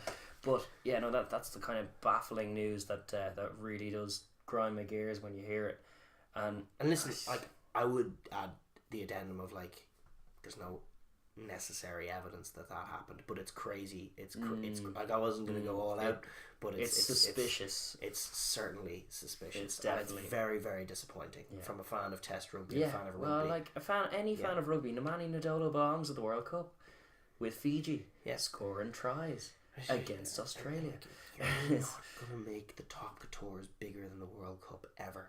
And the number one way to make the top coutures successful beyond where it is at the moment with its grassroots, which is very good, very impressive, is by making rugby big. And the best way to make rugby big is to make the Test game strong. Well, the other thing is from a strictly Montpellier perspective, then not even talking about the top coutures being bigger. If you want your Nemani Nadolo to be the draw, send him to the World Cup. Have him score a load of tries. Then when Fiji get knocked out, he comes back and he has a bit of glitz and star power, and you can advertise your games going look at this, remember this mad thing that he did at the World Cup? Well, now he's playing for Montpellier, and it's it's exactly what you're saying. It's just backwards thought, short-sighted as well as mean-spirited, and just ruining a lot of the game. And the more recent one, which was a huge story this week, and it feels like again, he's gotten away with it, but it feels like the straw that broke the camel's back in terms of people giving this guy the benefit of the doubt. Yeah, we have money, so Morad Boujlan. Yeah, but in terms of the general rugby community, Morad Boujlan is not just silly comic book man. He is very bad man who does very bad things. Horrible man. And he's what he did, publicly shaming Julian Sevilla, who has been in poor form. I'll admit it's not even a relevant point. It's not. It's like it's in terms of rugby values. It's very, very unimpressive to see it not get punished. Yeah. And I don't know. He's a private business owner talking to us, whatever. But World Rugby actually is the organising body of the sport and has the power, a pretty extensive power to punish, or at least condemn or reprimand. Yes. Just put out a statement saying, at the very least, be like. The values, the statements and values of Morad Boujlan are completely at odds with us and those of anybody involved in the greater game, as well as any decent human. He was. I think you probably know what happened in the story, but what he did is he went out and said Sevilla's he's past Sevilla. He's not really Sevilla. I want to take a DNA test. He's not welcome ever again at the club. He's got a year left on his contract. He could do what he wants with it. Yeah. Now Sevilla came out and said, listen, I'm still contracted, so I'm just going to show up and train with the boys. If I'm not welcome, and we'll see what happens. He was very humble and very good with it, and of course he was. He's a nice guy. Yeah, indeed. And I want to shout out to Drew Mitchell, who played and won a Heineken Cup with Toulon. Calling him out on Twitter, he went out and said this is absolute garbage, and you want people to play for Toulon, and you're acting like this. Yeah. So he called out his former employer in a public way, which I thought was great. It's good. It's the only kind of trial he can get is trial by public opinion, it seems, because otherwise he's untouchable. Yeah. Artie Sevilla was obviously signing on to that train because the brother in hot water and it's such nonsense. It's so unfair to the guy. And, but the other perverse thing, as you were making the point, one of his sentences in that diary is he's not the player I bought. And it's he kind of is. We watched his last season in Super Rugby. He'd fallen way out of the pecking order. He'd fallen from the All Blacks. Then he was phases, but he'd been dropped for Ben Lam, and he wasn't playing well or getting picked, and then they bought him on the name. So not only are you a cynical charlatan who tries to buy up talent instead of building anything real, but you're really bad at it. Yeah, you don't know the game enough to do it well, and it's that's what's. That's what's amusing. It's actually what's amusing about it is to see his selection policy being shown up as just as ridiculous as it is. Your cynicism in the hands of a smarter man could be a real problem. Indeed, but, if you were capable or just no, I know but it was just the treatment of it, the whole language surrounding it, and then some of the stories that have come out in the fall. This is the really interesting thing is that a lad who was scrum half for them, Tino Junior. Polyluiga, I think is. I have no clue how to pronounce that name, but he was articulately telling the story of back in 2008, when Toulon were first had their promotion relegation match, right? To get into the top 14. They had superstar after superstar in that team. I think Tanu Maga, I think Victor Matfield, I think Mertens, and who else was in that team? There was a couple of others. George Cregan, so who's who of superstars, legends of the game. And little Boujlan, the owner, went into the dressing room before the match, according to this lad, and said to them he's going to cancel all their contracts and cut their bonuses if they lose the game. And I just I want to believe that one of them, Victor Matfield, picked him up and threw him into something, or it seems pick him up and place him it's outside. It's so just manhandle him crazy what money can get you. It's always how you can disrespect guys like that, and it's just I know. Well, this is where skin they're all stuff. Too polite. These, albeit massive men are going to be very, very humble and polite, and they'll shake hands. And just for him to be as petulant as he is to come into that dressing room. He deserves a puck in the jaw, but he's never going to get one because people are so overly litigious. In soccer, if you're that way with a team, You know, there's actually scope for the boys because they're quite prima donna-y themselves. Yes. You know, your Cristiano Ronaldo's, like if an owner goes up to Cristiano Ronaldo and talks any kind of smack, Ronaldo talks him right back and says, "I'll leave you. I'm your club, mister." Whatever. Yeah, that doesn't tend to happen in rugby as much because the egos tend to be left at the dressing room door, with the exception of the owner coming breezing through it. Yeah, not only is he like fundamentally opposed to the values of the game, he's exploiting them in the way that he talks to players. He's exploiting how nice they are. That's how he can get away with it. He's knowing that he's not going to get the slap he so readily deserves. The slap being the very lower end of what he deserves. I'd be more suggesting he get tackled through the building. I have we do no not time advocate violence on the programme. Unless it's at the expense of bourgeois. we do not. No, we make certain exceptions for certain phenomenal cases. Yeah. But that was a big news story from this week, and just it goes along with our point prior where it's not directly related to the Finn Russell, Dan Biggar, Parise thing. And you're right, we could have made the point on concussions instead, but it is it's a constantly happening thing in Premiership rugby, but mainly top couture rugby, and mainly a few examples like Boujala being the exception. But it's like the knock-on effect it has on the game is tangible.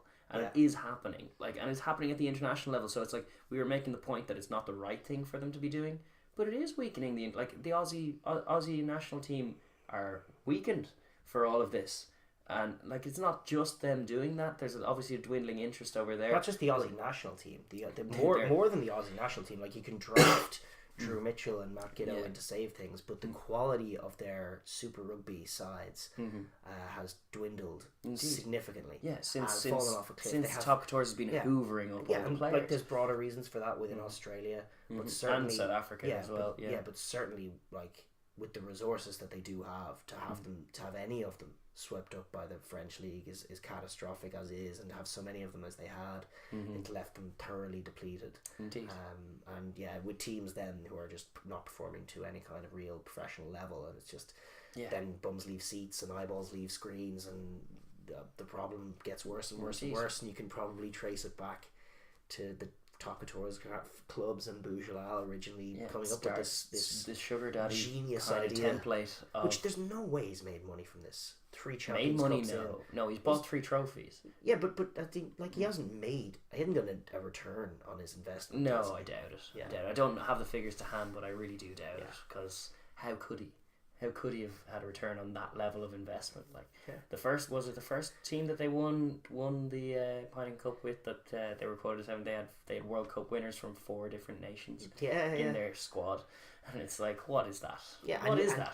And yes, they played to a half empty stadium, which could never be said of a final with an Irish province or two in it. It's true. Because the grassroots wins, it's a better idea. But more is to the point, the broader point can be made in terms of cynical behaviour from the leagues, but the behaviour of Boujala specifically this week, it deserves widespread condemnation from he's talked like that for too long and not been condemned. I would love to see, I know it's like Joe Schmidt's a very that's not my business kind of guy, but I'd love to see someone from Ireland, and so just people going around, just have it like it was Drew Mitchell and a couple of others who spoke out. It should have been. Well, that's one of the main things that put fuel on the fire of me really not liking or just hating Toulon was the apology or the apologetic nature of the coverage towards them. And it was tended to come from Sky Sports, who did a great job with the Heineken Cup. I'm not bashing their coverage at all, but I really did resent the coverage of Toulon, mainly because it was Johnny Wilkinson was there. But it was always there, painted as the good guys in a game against anyone. And as far as I'm looking at it, when Toulon are playing any other team, they're the bad guys in the narrative, because they're not there's nothing good about it to cheer. It's one thing to I would just differentiate between that point, which is about the broad speak of what they're doing to the game, which is definitely true and definitely worth making, and the specific behaviour of Boujala, which is consistent and totally inappropriate and at odds with the game, and a layup as far as condemnation. Yours is a much more difficult pitch. This is a layup. True. Yeah. But even within that difficult pitch, I think his behaviour is such a factor in that it's maybe even you don't want to go as far as that they're the corrosive influence on the game that they are, that they're not building their own grassroots, that even the few players who do come through their academy are playing for Toulouse because they can't get into the Toulon team because they're like all of this stuff. But then to hear the guy who's behind all that, the Machiavellian, but well, not really. He's more kind of Baldric than Machiavelli. Yeah. But it's like the guy behind it all is this rude, kind of horrible creature who speaks with no sense of respect, no sense of decorum. Yeah. Constantly condemns the superstar he spent inordinate amounts of money on. The guys who's, and it's kid rattle pram kind of thing. It's crazy. Yeah, it's worse than that. Like you can't speak to people that way, and it's it shouldn't be so from a position of power to treat a guy like Sevilla, who's had his own problems. He's had a car accident. You know, he's had. I think his brother died recently. Like he's definitely not in a good not space. Not probably the best state of mind. It's like, and to just treat him like that in the public eye as well. Like he has a habit of doing that. He calls his players out in very public settings and launches into diatribes with the media present about his players, and you're just like, what is that? We can get overboard on this show sometimes in our critique of players and coaches who execute things and do things in life that certainly it's generous to say we've yet to do, we're not able to do in any way. So we always have to be careful, and sometimes we come short of the mark, but we always have to be careful to colour what we're doing as the perspective of guys who aren't doing what the stars we're talking about are doing. It's a fan podcast. It's a fan podcast. Yeah. We're fans. Yeah. We're endeavouring to not speak above our station. Exactly. Yes. And then and it would be bad enough if we were to speak about people like Sevilla in the way that Boujolal did, but for someone who's his boss and in a position of power to dress him down publicly like that, it's bad values in life in general, let alone rugby. The higher standard to which we hold ourselves in the game of rugby. And try to respect. Yeah, it's very much. I hate to be such a downer, but it had to be talked about this week. It did. It was one of the big news stories. Yeah. But we'll pivot back to what happened on pitch, because more optimism. Because as we were highlighting last week, or no, we won't do Super. I thought we were. I was going to talk about the domestic stuff that happened this side of the equator. Yeah, there was that game in the Talkators that we watched. There were positives from it as well. Yeah, Toulouse looked very good. They're back top of the table. Innovative. Went shot for shot. They took some shots, but they were constantly firing back. Really did rattle Racing, and Racing looked a bit rudderless by the end. They did, although they did come back, but Toulouse got the job done on them enough. Yeah. And again, I just shout out to Gatun, that outside centre, who's a brilliant player and crazy that he can't crazy omission. Crazy. While Bastro keeps coming back in. Yeah, and he's like, what's going on? Oh yeah, I think he's well worth a crack into the team, and. So that was just one of the games we watched, so I wanted to mention it. I did enjoy it. It was actually for all of the critiques that we can lay at Racing of all teams, but also Toulouse are the shining light, as we've said, within them, in the sense that they're very French. And even when they're being cynical, they're actually on the side of the national team. They're not actually calling up their internationals. They're being more sly than that. And they care about French rugby in France, and they're doing things right, but from a stylistic perspective, they're doing things right as well. Yes, indeed. And actually, neither of these sides could be criticised for being old school top couture. It's very basketball, it was very quick, flowy game, and a great game of rugby. And good to see that problem in the top coutures addressed. Yes, indeed, which was one prevailing as well, where you just for a few years couldn't look at it; it was too slow. Yeah, and it's still something of a problem in terms of Ashton's cited it as well. Like the intensity step up is probably shocking once they get to international level, just purely because too much of the top tours takes place at 0 miles an hour. Yeah, so it's shocking enough when they get to Champions Cup level. It is. They get found out there a lot, so let alone international. But these two teams don't tend to suffer for that, because they do play with a frenetic kind of broken basketball style, and Toulouse were cleverer. And what's interesting about it is that it's a little kind of precursor to the game that has to happen in the U Arena. They'll run that back in a month's time, is it? About that, yeah. For the quarter final, and if that's anything to go on Toulouse. Yeah, it'll be a great little battle. And the other thing is that poor old Simon Zebo had a horrible moment in that one as well, where he had a kick. He had a pretty terrible game. He did, and we top Ireland fans are calling for him to be picked, but there's a couple of reasons. Other than the highlight reel of him doing good things, he's actually not quite on the level where he could be called up to the test team. And even if he was, I think unless you're Johnny Sexton, for the reasons that we've seen this week with Scotland and with Wales, like you're going to see more and more of this, and it's wise to have your players centrally contracted. Yes. And so you can mine them. Yes. You know, don't have to go flying over to Paris to get bullied. If you pick like in another world where Zebo is properly the best fullback in Ireland and an elite level player, if you keep picking him and keep leaning on him, and your team becomes dependent on him like Scotland are with Finn Russell, and then he gets hurt in a top couture's match, as is want to happen. Yeah. That's like it can kill you. So probably wisdom overall in not selecting him. That's just another footnote from that match. And the other note before we just move on to the Pro 14, which are where our main focus is that in the Premiership this week, there was a W again, another mysterious how could it possibly have happened victory for Gloucester over Exeter. They're making a habit of doing things that shouldn't be possible, like beating Exeter, because Exeter are too good apparently. So like Exeter are obviously a better team than Gloucester, but something happened where they just lose more games than they win against Gloucester. But that's not to be Exeter are the better team. Like I just think that Exeter Cipriani playing well. Gloucester are a beautiful team, and as I'm totally partisan on this issue. I want Gloucester to get better and better and to continue being ballers and to have Cipriani on the ball, to have Ollie Thorley in space, and all of these guys who Eddie Jones is ignoring, but they're on the fringes, and to make real stakes at getting up there. You know, I'm thinking Ben Morgan, Ollie Thorley, and Danny Cipriani. Those are the boys. Cipriani's a better bench option. George Ford.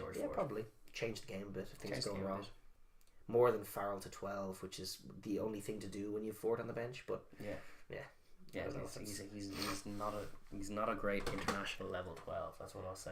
Yeah, he's he's a good player. He's a good enough player that he can play there. He's actually it's playing him out of position. He's playing not to his strength. Probably a little more in the Probably this is definitely a pivot, but he's probably a little more rough and tumble than Johnny Sexton. But outside of that, he's actually a very similar operator, a very similar thinker of the game. I just think of Johnny Sexton at 12 and how bizarre that would seem and look. It would be silly. That's not his position. No, he doesn't belong there. So, but Cipriani probably is worthy of a call up. And great to see Gloucester get the W, and Exeter. You know, think about your attack. It means they pull back towards Sarries because they had a chance to go. I think 9 points clear of Sarries at the top had they won that game. So I still think they'll probably hold out and finish top, but I think Saracens will see them off in the final. Yeah. It'll be their normal problem where they're efficient enough to beat all the Premiership teams by just doing the basics very well, but then in a big game against a team that are actually good, they'll lose. Yeah, I think you're right about that. And that's probably a bit harsh because they're still very good up front, but they still don't move it as crispy as they need to. Well. And they're just that limitation is it's already come up a crapper for them in the Champions Cup, and it did again on the weekend. In the Pro 14, huge playoff implication games were going on. Ulster and Edinburgh got very necessary wins, and then so did Treviso. So in terms of in Conference B, the Conference B is definitely not that it matters because there's just random pot out of hat things, but Conference B has definitely emerged as the stronger conference.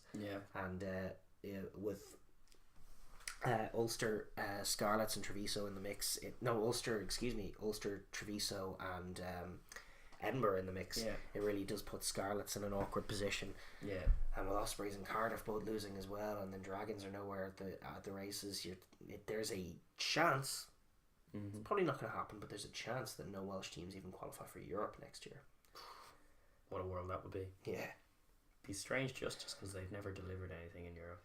Yeah. But I'm not sure if that's great though. No, in terms of colour. It's not. It's not what you want. You don't want that. But that would be interesting. It's great for Treviso, to be honest. They're the ongoing story from that conference. Like they've accrued something like 48 points or something now. That without a lot of their test boys as well. They got some lads back. But to be beating Scarlets without your test team, like that's very, very good. Very, very good. And their progression has been great. They're just getting more adjusted, more used to winning. They're very difficult to play over there for most of the teams in the conference and in the league. So on they roll. Absolutely. The game of the weekend, like you'd be tempted to say Cardiff Glasgow, but it's just a picture we've seen so many times this year. It's like a rerun of Friends. You know you're going to enjoy it, but you've seen it already, and Glasgow always win. Just about managed to win in a crazy firefight with tries aplenty for both, but Glasgow just about won. Yeah, for me the game of the weekend was actually the Connacht Cheetahs game. Primarily because the Cheetahs came and they needed to win. They really put up a fight. You know, it was a great game. And I was very, very, very impressed with how Jack Carty managed the last 15 to 20 minutes. Yeah, he really did turn it on. He'd been playing okay with a few mistakes, but he made no mistakes for the last 10 to 20 minutes, and was the difference then by the end. His game management was excellent, and he saw them home in a game that they looked good value for losing, because they were a little bit soft in the contact compared to those Cheetahs who were so keyed up and they were surprised in the first half genuinely, which they really shouldn't have been, but by how on it the Cheetahs were.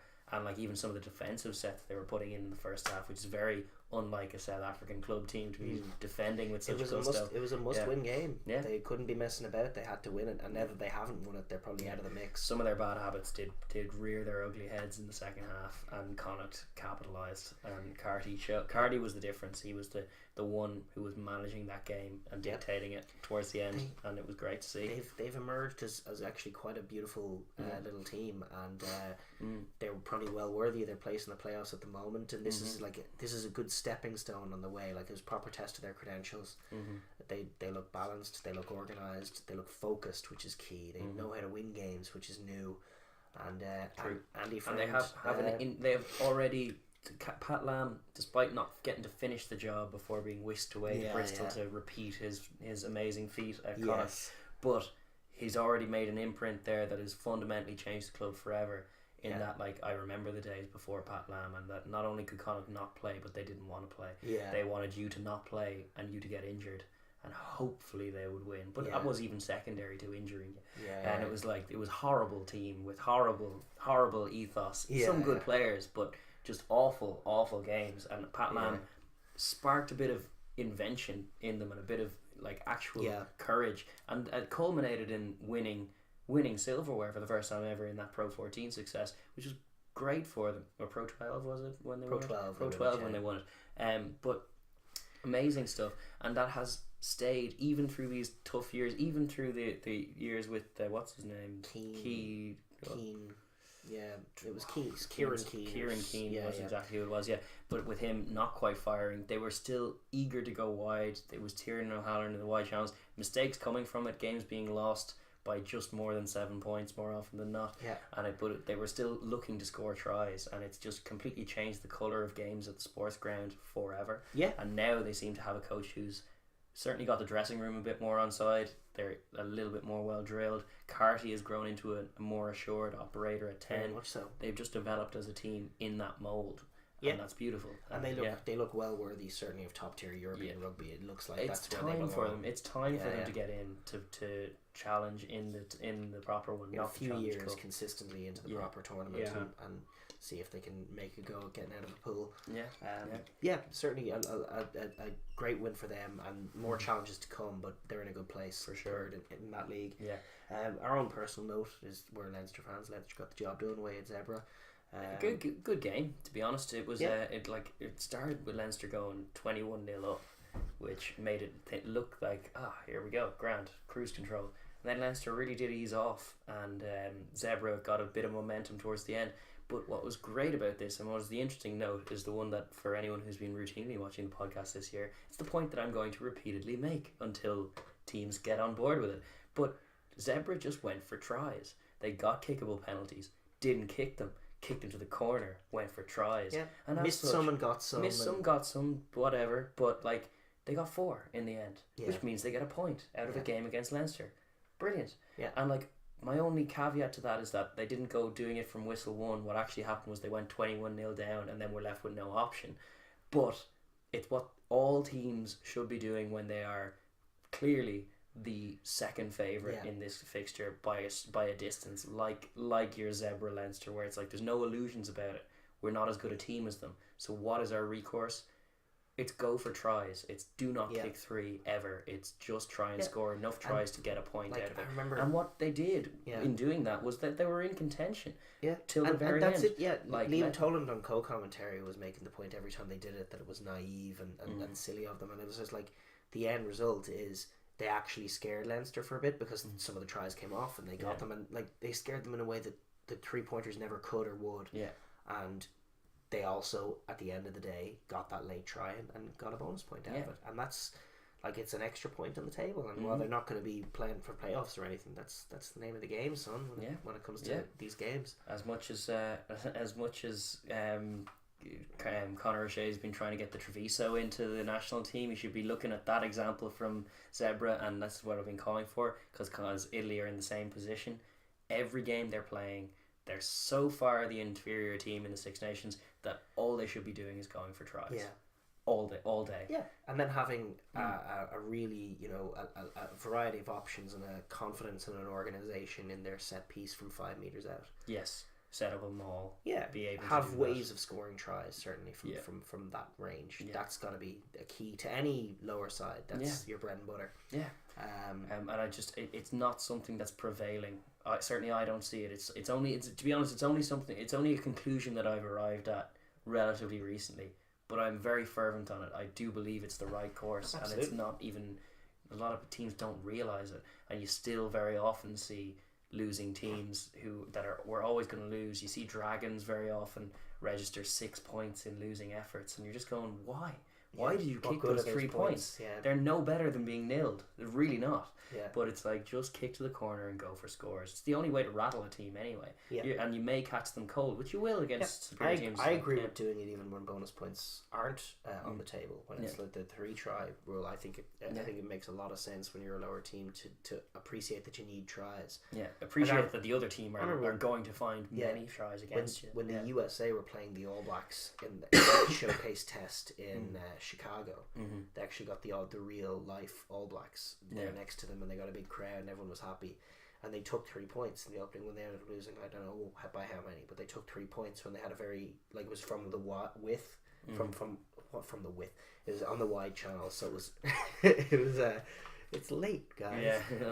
However long in, that's when that kind of happens.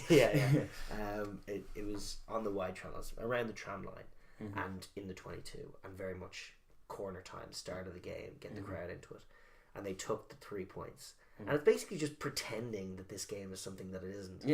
Like, it's just this is it. Like, that's acceptable. We just want to take the lead against the All Blacks so that for a couple of minutes we can pretend that we're better than the All Blacks until they run in their tries. It's just, when realistically, if you have any aspirations of doing anything in the game, be it a losing bonus point or otherwise, you're gonna need to score all the tries you can with all the few opportunities you have, because you're gonna get this opportunity in the first minute when you're pumped, and you got into their territory. Get 7 points from it, because you don't know when you're going to be here again. It could be in 40 points time. So take your 7, or at least go for them. And if it doesn't come off, at least you're playing with ambition, and the crowd can get behind that. And even if you end up getting nilled in that game, which will happen if you're playing that way in the poor performances, there is no difference. Merit to the 3 points, 6 points, or 9 points that would have otherwise been registered. The USA are not about to turn. That's an extreme example, but like, even, Dragons aren't going to beat Munster 9-6. If Dragons are going to beat Munster, they're going to get a bonus point win. They're going to do it with some tries. Exactly. That's the only way it could happen. It's the only picture of positivity that could come from that game. So go for it. And it's absolutely. It was a good example of that, because Zebra played really well, and they got a point out of it, and it's what they deserve. And a point that they wouldn't have got if they were going knocking over the threes. Where they may have played as well, but it would be 40 points to 16. That point at the end was they went for the kick to the corner to take the lead. Like, they could have had a kick to narrow it to 1 point, which was what Liam Toland in commentary was advocating for. It's like, you're 4 points down, take the 3 points, get within 1. And then what? Leinster score 2 tries is the next thing that happens in that scenario. So why would you do it? But it's like, no self-reflection on it. When it didn't come off, he was very quick to point out how they should have done it. But had it come off, there would have been no reflection on why it was a good bold move that needed to be made. Yeah, it's the only winning formula, and the reality is that most of the time when you're the worst team, you're not going to win. Yeah, so there's going to be plenty of chances for the other guys to go aha, but it's still it's definitely the right play in those contexts, and especially like in any context when you're 4 points down, it's crazy to take. Or no, it's actually better when you're in the lead, but when you're 4 points down as well. Because territory is huge. Unless you're like the best exiting team in the world, you're doing what Georgia were doing to Spain earlier on, and just trotting up the pitch every time you got a restart. But other than that, failing that, you're inviting pressure and you're releasing pressure as well. Just changing the game. It's like it's a good point, but it can't be made enough because some teams and pundits are getting it dead wrong. Yeah, completely wrong. But that was anything else that happened in Pro 14 land? I don't think so. No, just all Munster hammered the Southern Kings. I read the results. Ultimately Edinburgh got 34-17 over Dragons, Munster 43-0 over Southern Kings. The epic 8-0 that was 8-0 for Ulster against Ospreys, and just an indication of where the Welsh regions are at right now. I think that it's just bit turgid. Zebra 24, Leinster 40, Connacht 25, Cheetahs 17, Benetton 25, Scarlets 19. Big result, that, yeah, Cardiff 34, Glasgow 38. Woo, try. Yeah. love a few tries. Yeah, so that's Pro 14 action from the weekend wrapped up. But, I think finally then we'll pivot on, or not quite finally, but the other thing that happened at the weekend was Super Rugby. Super Rugby is back. Round 1. I lament that I didn't get to see enough of it, but because I was all last week on the show, I was all everybody watch it, and I didn't get to watch enough of it. It's just one of those things. But it was sort of a mad weekend with everything that was going on, and that sort of slipped through the cracks. I did get a chance to see in full the Blues Crusaders game in Auckland, which was an absolute cracker of a game. Corker of a game. Yes. Oh my god. It was brilliant. It was brilliant to see the Blues with a bit of teeth. I'm really excited to see them get Parafetta back at 10 if they can do at any point in the season. Yeah, their halfbacks are the big weak link in that whole team. Honorary Black is a guy who's just like, he can kick a ball. He has good skills, but he doesn't take it to the line enough, and he doesn't play as other players into the game. Even though he can kick as well, I don't see enough Rog style plays where he dictates where the team play either. Yeah, the skill is there, but he's just not putting it together, and he's been sort of turfed from franchise to franchise to franchise. As happens a lot over there. He's now in the Blues, and it's just it's still not happening for him. Who was that scrummy for them? He annoyed me a few times during the game. I don't know who was playing scrum half. Who was playing scrum half for them? But I could get to you now. It was Jonathan Ruru at scrum half, but it was Pulu who came off the bench, who was a guy who obviously cost them the game with a horrendous brain fart. But he had been playing very well. He's a great player. Improved things enormously for them since coming on. But the Blues and their uncanny ability to lose games, coupled with the Crusaders and their uncanny ability to win them, because the Crusaders, it wasn't a good performance from their perspective. They stifled a bit. They invited some pressure from the Blues, and the Blues looked willing to execute for the most part. They had good, competent players throughout that team who were going to take tries. Great to see Manonu back. Great to see he's lost that extra Toulon weight he was carrying. He was playing well. I mean, there was a couple of loose passes. I mean, it's like in the first half especially, there were one or two. But that's some August behaviour. Some ring rust anyway. You remember that it's August over there, essentially. Early season stuff, and that's going to be excused. It's just unfortunate they couldn't get the win out of this one, because you're never going to get a better opportunity to beat the Crusaders. That being said, that's it. There's a lot to like in what the Blues have this year. You know, Kiri Ioane at 8 is like he was last year as well. Oh my god, the way he wins contact against him, it's scary stuff. Something out. Talking Billy Vunipola, that guy, he's comparable. He's certainly got a similar look going forward. You know, on bad days he can be poor, but on good days, and that's the thing. If you can get a functioning side around him, and he's just a weapon within it, so he doesn't have to nitty gritty do any work kind of thing. Exactly. He can hang back and smash and crash. And that would be key. But there's a lot of healthy balance to this. You know, that's the thing, is you'd want to see Pulu in there at scrum half, and if you could get that Pulu Parafetta axis with a bit of Nonu and Sonny Bill Williams in the centre, you know, then you got a real team. Rico Ioane on the wing. Obviously, poor Michael Collins. I wouldn't lose faith in Michael Collins. I like Michael Collins, and actually, even before we started with the game, I was just going like, "Oh, Michael Collins, there's a boy who never gets the credit, but he's always rock solid." and sure enough, he was anything but for the duration of that game.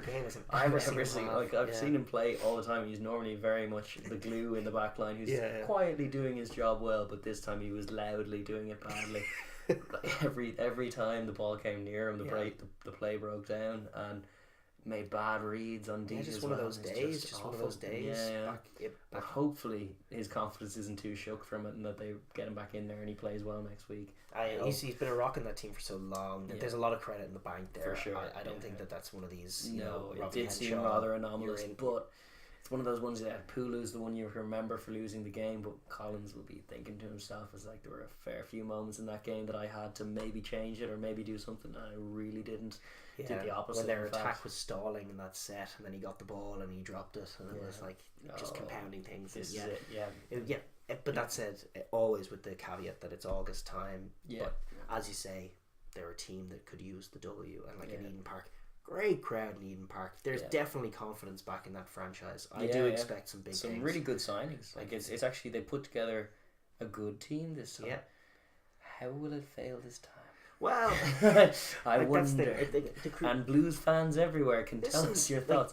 The Chiefs are light in terms of personnel this year. The Canes, and they lost. Yeah, as a result. They remain like the Canes' fortunes may lean on how often Bowden Barrett plays. I suspect. And there's the Crusaders are the Crusaders, and while a loss to them is not the same as a loss to anybody else. It's true. There are things to be found out in the weeks to come, but certainly last year, their away record in Australia and South Africa, for when you compare them to what the other New Zealand franchises are doing, it just was not something that was acceptable. It's not kosher considering the caliber of play in those conferences that year. They're in the very unfair situation of playing almost a completely different division to some of the teams that they're going to be. The fixture list for the Blues compared to that of the Lions is kind of a laughable state of affairs for the tournament. The way that they get in it is by beating the guys from their own conference, unless they're a wild card team with loads of points. But then the fixture list, as you say, is a killer. Kind of precludes that when so the Lions are playing home and away against the Jaguares or something, and he's just like, what's this all about? No, I know it is unfair. It's slightly skewed against them. But they just that's the pool there. Those are the waters they're swimming in. So the thing is to be better than those teams. Yeah, and what that has the net result of is just driving excellence in New Zealand again, which is a prevailing force in Super Rugby. And so these derby games are always good to look at. Similar to this game as well. The other derby game they had was Chiefs Highlanders, which was also an excellent game. I did not get to see. I got to see most of it. Who was at the zipping through it? Who was at the 10 for the Highlanders? Who did they go for? Because I know they have Bryn Gatland in there. No, it wasn't Gatland. Should I look it up? I'll look it up there. Yeah. Because I can't remember the name of the Chiefs guy either. The long-haired dude who I didn't recognise before. Okay, I'll look it up. Some interesting plays in it. Oh no, sorry, it was Chiefs Highlanders. Who was it? Oh no, I can't remember. Marty Banks is back there as well. That's the thing. They have a decision to make at 10. They have Bryn Gatland, they have Marty Banks, and they have somebody else. I can't remember. It wasn't Marty. Stephen Donald is there for the Chiefs. I know. Yeah, I'm waiting to see him come back and play. It was Josh Ioane, or is he the scrummy? No. Yeah, Josh Ioane and Orban Leaguer. I don't actually know these boys. Orban Leaguer, that's who I was thinking of, and the Chiefs. And Bryn Gatland on the bench. And Stephen Donald on the bench. And to be honest, the Chiefs had the run of it for the most part, and then kind of let it slip. Was what I was looking at as well. They really didn't. There's a brittleness to what the Chiefs are up to in the last couple of years. That's not really reassuring. They still haven't recovered from having all their literally all the parts of their coaching ticket have gone off elsewhere, and then Cruden and Lowe and even Liam Messam and Michael Leach, and just so many of them are gone. Yeah, so it's Donald Byrne. Yeah, it's true. It's just but they still have Brody, even though Japanese people are looking to pay him millions to come and play in Japan. I'm sure they would. He's a giant man. Yeah. That's the kind of thing that's so interesting over there. He is such a marauding monster. Yes. I'm sure he'd be great. That's a post World Cup thing that probably will happen. True. Yeah. But one thing that did happen in that game was Anton Linnert-Brown shone from 12, really dazzling class hands, and set up a lot of good tries for them. But just a frailty at the end. The Highlanders the Chiefs got a red card, or sorry, the Highlanders got a red card against them. But then from then on, proceeded to control the rest of possession and territory in the game and get the win. Always had a wee bit of a knack. Was Aaron Smith on the pitch at that point? Yes, he was. He came off the bench, scored the winning try. That's Aaron Smith. Yes, indeed. Aaron getting underneath the cover around the ruck. Even when Lima Supawonga was at his best for them, there was a lot of leaning on Aaron Smith. This is where like the Wasps' investment in Lima Supawonga. It's like we're buying All Black. It would have been genius to get Lima Supawonga and Aaron Smith. Or just get Aaron Smith. No, but he's remains actually phenomenal. Yeah, very, very good. Yeah, no, the standard of play in those two games was excellent. And then the other, just to wrap up the Kiwis, was the away from home. The Hurricanes got the win, a 1-point win against the Waratahs. Who, by all accounts, kicked really well. Yeah, played really well as well, seemingly. But missed the crucial last kick when the pressure came on. That's not very Iceman. He wilted in what was, let it be said, a lovely stadium. Don't know what the name of the stadium, but the Waratahs playing in a smaller stadium. Would love to see that filter throughout Super Rugby. And a cracking crowd, yeah. It's just much better. Like, South Africans need to get on this. Like, if there are small grounds anywhere, even if they're out of the city, move them there. Play in places where there's no small grounds in Cape Town or in Durban. Surely not. Pretoria. Are you kidding me? Don't play those games in stadia where there's like 60 plus thousand capacity, and you're only expecting a sub 10,000 capacity. If that's what attendance, if that's what the attendance is going to be, put it in a 10,000 seater. Put it in a 20,000 seater even. When it's half full, it will be better atmosphere wise, and that's what the Waratahs were showing in that one. You don't have to be playing in those mad cavernous stadiums to fill it. A little gutted for them not getting the W. They should have got the W. Is that Australian record of not beating New Zealand teams still going? I don't know. They certainly don't do it often. They don't. No, maybe they got a few W's against the Blues last year. Maybe, but, yeah. No, it's not good if you can't win that game, because the Hurricanes were stuttering, just not looking all that flowy at all. And to be honest, like, the Waratahs had the winning of that game before they let it slip, and then they were let back in to the extent that they could have nicked it again, and they just couldn't take it. Listen, I'm not going to be too harsh on Foley, but I'm not. He does have a certain Quaid breathing down his neck, which was another class game actually. In terms of crazy basketball that happens in the Aussie conferences, we had stylistic matchup, I suppose it is, where it's like the Brumbies maul tries against the Reds, crazy the Rebels. The Rebels even. I'm just thinking Reds because it's Getty and Quaid. Getting the band back together and throwing some crazy passes and a lovely crossfield try, kick pass out to Maddox on the wing, who looks a bit of a baller this season. Maddox was brilliant. Actually, looks like he's packed on a bit of weight this year, and he's strong. He like always that. It was the shining light, perhaps, in last year's Anna Cerebrus for Australia. Indeed, he's managed to show signs of actual growth in between, as well as like talent. Australia, genuine find in Jack Maddox, and needs to be there. I was also glad to see the Rebels get that win purely because the Brumbies do annoy me so, because they're very hard to look at. They play an attritional game, but like very loosely, because as soon as they come up against any pack worth their salt, they're matched and very often beaten. Was Pope playing in that one? Yeah, he was. Yeah, he was. Okay, he was actually quite quiet by his own standards, but he was playing. Had a decent impact, but there were a few absolutely horror plays as well like that. For I think the first half there were 3 tries apiece. Yes, one of them was a Brumbies. I can't remember the name of the guy. He was the inside centre. I don't know who it was, but kicked a horrendous little grubber straight into the onrushing path of a very grateful rebel who trotted in, and you're just going, what is that play? Only in the Aussie conference does that play exist in the world of rugby, because no one's doing that other than that. And silly. That's just like a little bit of coaching and a little bit like you just gotta rate, like, especially from talented guys, like, because Quaid Cooper had 1 or 2 of them back at him. You just gotta rein it in.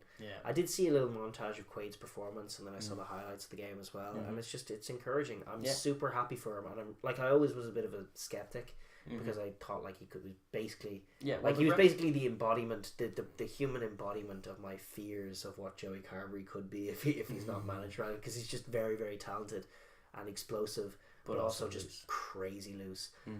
But I thought so I was always a bit skeptical and on the fence about him, but the way that he was treated last year by Brad Thorne, and what was put in its place was so negative. You're going to get rid of all this razzle dazzle and replace it with nothing, and we're still going to lose games, but in a slightly less colourful manner. But that's no fun. Yeah, exactly. Bring Quaid back. Yeah, and he's been if he's talented enough that if he gets something going and he gets his worser instincts get reined in, he could be a useful option for Australia going forward. They haven't got that many of them, and I'm just rooting for him because I thought it was unfair for a guy that talented to be contracted to the Reds, have them not let him go, and have them force him to play at a lower level. Yeah. And to his eternal credit, that he just did it. He just played at the lower level. Had his year. Carmichael Hunt did something similar, and then at the end of the year got released and signed up to another franchise. It also seems baffling to me, and I suspect it's going to come full circle. I think he will be on the plane to the World Cup because, in amidst all this injury crisis and Australian rugby doing mad things, you're half dropping Foley, or you're just switching him to 12, and Kirtley's play 10 this week, and maybe this week we'll do Tamua, and it's like, come on, Quaid's a better option than that. Yes. You're going to start Foley, change it up with a bit of Quaid. Halfway through a game, it's a better option from all concerned. Just keep him fit and in form, and kind of coach the nonsense out of him. He reminds me now of Danny Cipriani. He's in that level he's in that place in his career where yes, he was that kid and he still has the razzle dazzle, but he's seen enough and it's gone wrong enough that I think he's trying to just be a bit more professional with this iteration of he wants to make this Rebels thing work. And get himself into contention for the World Cup. It's a season for him to do it. On side, 100%, and I think it could be very exciting. Similarly, I wouldn't be surprised if Cipriani's on the plane to the World Cup. Well, that should be happening tomorrow. It should be happening tomorrow anyway. It should be yesterday, but I similarly Quaid is a good. It would be a good addition to an already kind of stretched thin squad. He needs to be in there really. 100%. So, made no sense. But then I suppose wrap up other results that happened. Well, the South African Conference had its moments as well. The Sunwolves will get rid of. I gotta say, it was always a bit of a mad franchise because it's half in Singapore, half in Japan. Yeah. But they had their game in Singapore, and it was a very sad little picture because it was just an empty stadium. None of the Singapore public are on board, or probably even know that it's going on, and it was just the very occasional loud on the speakers Sunwolf noise going "oh," echoing through an empty stadium as the sort of play goes on. And the other thing is there's barely even a Japanese or Singapore player on they're roster. all just it's all just rejects from various from the Aussie conference and beyond, and it's just. Yeah, it's just very it hasn't worked. It's a nice idea, but it hasn't worked, and there's nothing real or grassroots about it. No. So it's just not drawing any fans because, that's the thing. Well, the only thing that excited me about it was the idea of having some of that Japan team playing Super Rugby, and that doesn't seem to be what's happening. Yeah, and that's the point is that the Japanese public who are on board with rugby, but they have their own league. And at the end of the day, this franchise just doesn't represent them. It spends half its time in Singapore and doesn't have any Japanese players. So what is the point? Yeah, so they're really? At the expense of the Western Force. Damn it, the Western. We're still on board with bring back the Western Force. Of course, always and forever. But to the eternal credit, the greatest thing to come out of Aussie rugby is that I can't even remember what it's called. That Australian league that has the Western Force and some other teams, and Fiji and Drua who won it last year with a bunch of class Fijians, an actual island team. Is the greatest thing to come. For that to have come out of the mess and the Western Force not to die, and for it to beat the Aussie Conference in loads of attendance numbers last year is just awesome. That's the money in rugby. That's the in terms of just a rich guy deciding to do something with his money, couldn't have done a better job. A+. That was awesome. So the Western Force live on, and it's probably a handy little thing for Aussie rugby in general to have that going. True. But Fiji and Giroud did win it though. Well, they did get gutted of all their players for the sake of their Super Rugby, didn't they? All those Western Force players that they all moved to the Rebels elsewhere. No, indeed. So it was, but they still had their fans. Their fans are so supportive of them now. Yeah, they're victims. They probably have the most identifiable culture of any of the Australian teams. That's what we were citing as the most unjust factor in all of this. Is like more so than the Waratahs, more so than the Reds and the Brumbies, and certainly the Rebels. It's like this is a team with a bit of passion, a bit of fire, a bit of a style of play that's all their own. They're I remember that team. They had like C.S. Ellison at 10 and Albie Mathewson at 9. Who was at 7? Who was there for ages? Who retired? Matt Hodges. I think it might just be Hodges. Raging. I can't remember that. Yeah, you really enjoyed him as well. He was brilliant. He was a very similar player to what I was going to do to the game, and he was just an absolute legend. Yeah, and properly. Yeah, and the Honey Badger for the season. We're totally pivoting out of where we should be. But the main point in that is that the Sunwolves aren't going to contribute much this year. But that said, the Sharks looked okay. It's good to see. Yeah, I'm back in action. Similar to our Ireland Italy thing, though. There's very little we've learned about the Sharks, other than that they can run in some tries against the Sunwolves. And I've got to say, for once this year, and this has been said many a year in South African rugby and been made pie in face basically since 2007. But I actually think that the Bulls could do something this year. Look good this year. The Bulls look good. Yeah. The Bulls look good. They did look very good. Their team sheet very good against a Stormers side that had a team sheet that looked good too. Yeah, but they're like from player 40 to points player. to 3.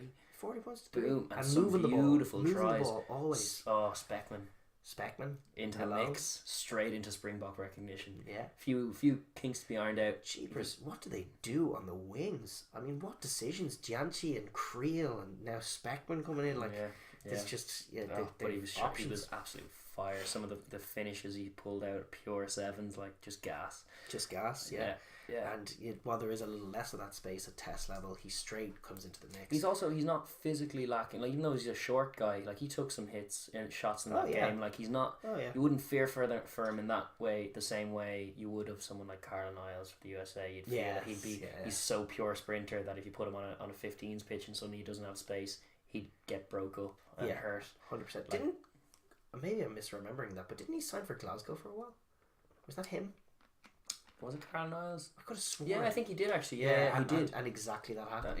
For like a couple of weeks, and then he was gone. Yeah, that's dead right. Because I remember a few little promo bits of him running up and down Scotstoun pitch very quickly. But no, with Speckman, he's robust in the contact, so you don't fear for him as much, and he's still got that turn of heel that he's going to be gone. Totally. And it was Dylan Lades, like no slouch, but he was being made a mug of because it's just a different kind of gas. And he's gone. And it's like, lovely to see that. Jesse Creel for me is aging a bit like a fine wine. Yeah, he's linking very well. His passing game's come on. He linked up very well for that chip and chase as well. That was a lovely little Springbok move. Pollard to Creel. One of the looks that you really want to see in a top player, a player who's going to be starting for one of the top teams, is to see evidence of them actively working on their game. And I think you see a lot of that with Jesse Creel. Every year he gets better at the thing he wasn't that great at last year. You know, there's evidence that guy really does work at what he's doing, and maybe he's not the guy who was most naturally skilled maybe in any area. He was sort of a jack of all trades and probably still is to some degree, but you can see that he works really hard at what he's doing. He's thinking constantly about what he wants to do, and the Bulls as a whole were just always trying to find space with the ball, and they were keeping it alive in some loosey-goosey kind of ways, but they were shocking the Stormers, as a team that used to always see contact. But now you have a team that's well coached and doing things like that, with and some gas on the wing. You find out, you take a look at them and it's like, they've got Dwayne Vermeulen, they got Andre Pollard, it's Lou Diager, it's Jesse Creel, they're all in kinds of good players, and I'm super excited. I really hope they keep it up. They need to back it up with some big away wins. Well, I was more thinking getting the Kiwi team down to Loftus and see how they go against them. That's true too. That'll be a cracking game when that comes about. But in the meantime, a great way to kick off their season. 40 points to 3 against the Stormers. Conversely, the Stormers, shock to the system. Yeah, jolt them into action. Hopefully, old school South African Super Rugby preparation, perhaps getting the punishment that it duly deserves. And maybe be a season of it. Yeah, could do. The other things that happened, the Lions played out a very tired and predictable 25-16. My man here was really pulling for the Jags to get it done. I wanted to see the Jags get it done, but it didn't happen. And he's resentful. Because they were better than them for large periods, but just could not do it. And I never even believed, even in the periods that they were being better than the Lions, it was like the Lions are still going to win this game, or the Jags are going to lose it. Probably a bit of both. Yeah, and that's exactly what happened. And the Lions were patting themselves on the back, but they weren't as emphatic as they probably ought to have been. I don't think they were patting themselves. They were just relieved to get that fixture out of the way and get back to South Africa. Yeah, and that's exactly what happened with it. Yeah, and it's hard to get a read on where they're at. As we do preface it, it is first round, so there's ample allowances for rustiness. But that being said, things like the 3 points registered by the Stormers, that's got to be an alarm bell. even in week one with those excuses. Shipping 40, only scoring 3, not a good start. Similarly, Jags at home, come on. Yeah, that's try and get the win. Curtains for Jags playoff. I'd be more forgiving of the Blues for like forgiving. Are you kidding? I'm impressed. Yeah, I am genuinely impressed with the performance. Like a 2-point loss, albeit a home loss at home. Without the guy who played at 10 in all of their preseason games, and Stephen Parafetta, who when he gets back, there's a team game changer. Yeah, for sure, 100%. For sure. The Taz, that is disappointing. Yeah. They played well, but they should have won. And they won't, listen, more will be revealed about whether that becomes a pattern or not, or whether they can put it to bed. True. And kick on. Still some positives. Izzy Dag, great pickup, looking great in the wide channels. Izzy Falau. Izzy Dag. Last. Yeah. He's probably playing in Japan now. That's why I haven't heard anything from him in a while. Yeah. That's usually what the crack is. Sometimes, he's not that. Yeah, he probably is still playing somewhere. Yeah. But Izzy Falau, getting a lovely little pickup, roaming in the wide channels. Like the Taz are still dangerous. Yeah, he's always going to be good for causing someone some serious strife. When Falau is on it, it's a game very changer. A lot of people can do about it. Very often, even the All Blacks get shocked when Falau comes to town in the mood. Yeah, he's so an athlete. Totally. But and for all that, the Reds are the only team we didn't see in action. Brad Thorns, they had a bye week. Heroes. Maybe they'll just be this physical monster, or maybe they'll just be what they were last year, which was disappointing. A bit of a non-entity. But all that remains to be seen. Like we were talking about in advance of Super Rugby. One of the things that you could look at from it was sort of who is going to emerge as the new guys who are going to cast themselves in the international fold, who we maybe wouldn't have thought so. And it's early days, very much so, but early indications I would say from this week. You want to be taking a look obviously at Roscoe Speckman, who we've talked about for the Bulls, rather super player. Braden Enner for the Crusaders at 13 was brilliant. Excellent. Super smart operator, put himself in the right parts of the field all the time, shut down the Blues on a couple of occasions defensively, but more so in offense, was running perfect lines and then linking up after them. Getting good hands free, probably a little floaty with his passes off his left hand, but there was one, but even that one was the right pass. There were two, okay.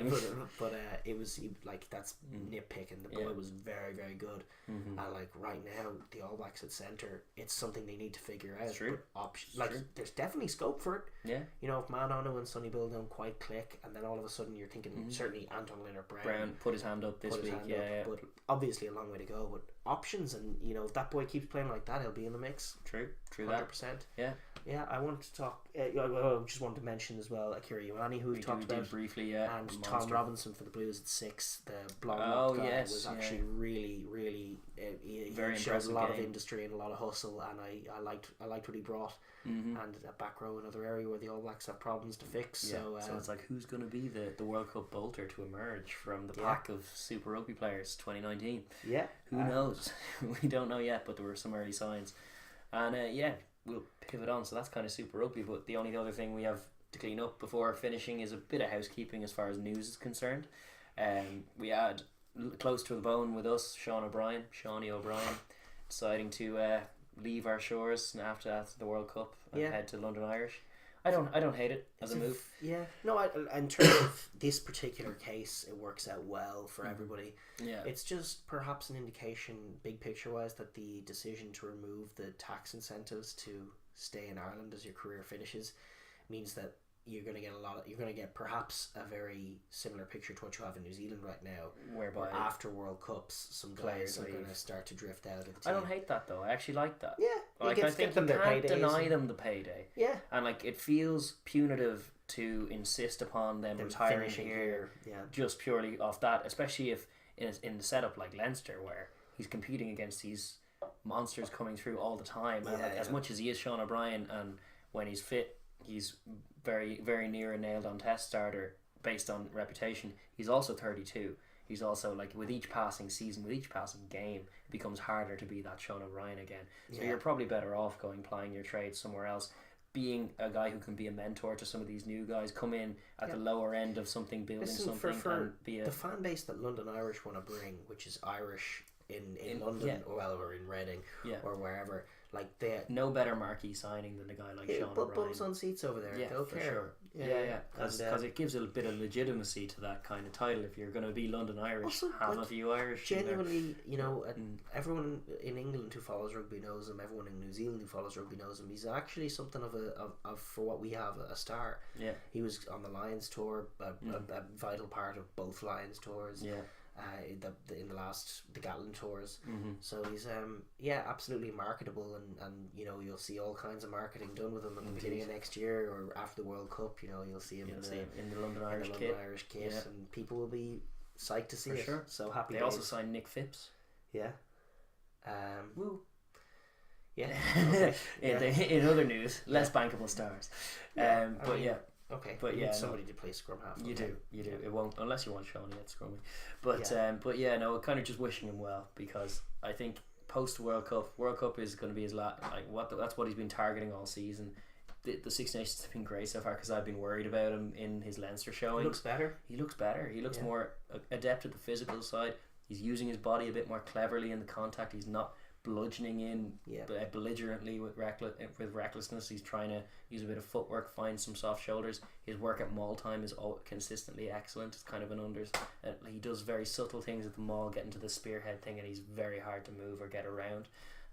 He adds a lot to a team. He's got a lot of savvy, so he'll be good value for London Irish, and we wish him well. But in the meantime, he has a World Cup to win. 100%. And in kind of similar news to that, then Henshaw, Robbie Henshaw, this is kind of just firmed up his position. He's staying until 2022 in Leinster. Munster also extended 5 contracts, 2 academy lads, and the big ones of that, I suppose, were Matheson and Blindal, who were 2 useful squad players. Matheson's just in as a squad player this year, and that's a statement of I'm enjoying life over here. That's a positive thing. That's like his re-signing on is just like, that's a good statement, for vote of confidence. It's a big blow for the aspirations of the Western Force and getting back into Super Rugby. It's true. It's a massive blow. Yeah, they would need him back. They're not going to get back in. So it's like, he's going to stay. Of course, But that's huge news for Munster, and it's great squad depth for them in that position, which they're going to need, because Murray is not going to retire after the World Cup, and is going to continue. In fact, the minding of Murray is going to only escalate from here on out. So there's a lot of game time going for him, and it means I won't have to look at Duncan Williams very often when in Munster jerseys. It's good. Dan Carter's coming back to Racing is the interesting one, and I was thinking that's an interesting one. So the way that when is he coming back? By the way, is it this season? Oh yeah, now. He's back. I think the Japanese season has just finished up. Just as Finn gets injured. Well, straight back in. But tell that to Ben Vullavola. Straight back in. Ben Vullavola like, Dan, onto the bench, would you? Yeah. And then the coach is like, Ben, I'm sorry. But we got a Dan Carter right here. Yeah. Well, listen, the way the Aussie news site that I read this on was framing it was that he had said something along the lines of, the only accolade he's yet to win is the Champions Cup. Mm-hmm. He did win the Top Tours, but he wants to do the Champions Cup, and that's what he's back to do. And that's just, it would be very satisfying to have Leinster knock him out and Johnny Sexton to win the Champions Cup, but that's totally partisan. Yes, he'll certainly add colour. I'm done. Like, I was doubting the guy ahead of the World Cup last time. I'm so done doubting that guy. No, there's no value. It's not a good bet. Age 50, he'll still just be fine. He's never gonna be over the hill. No. He's just gonna come in and be class because he's Dan Carter and he's a once in a lifetime guy.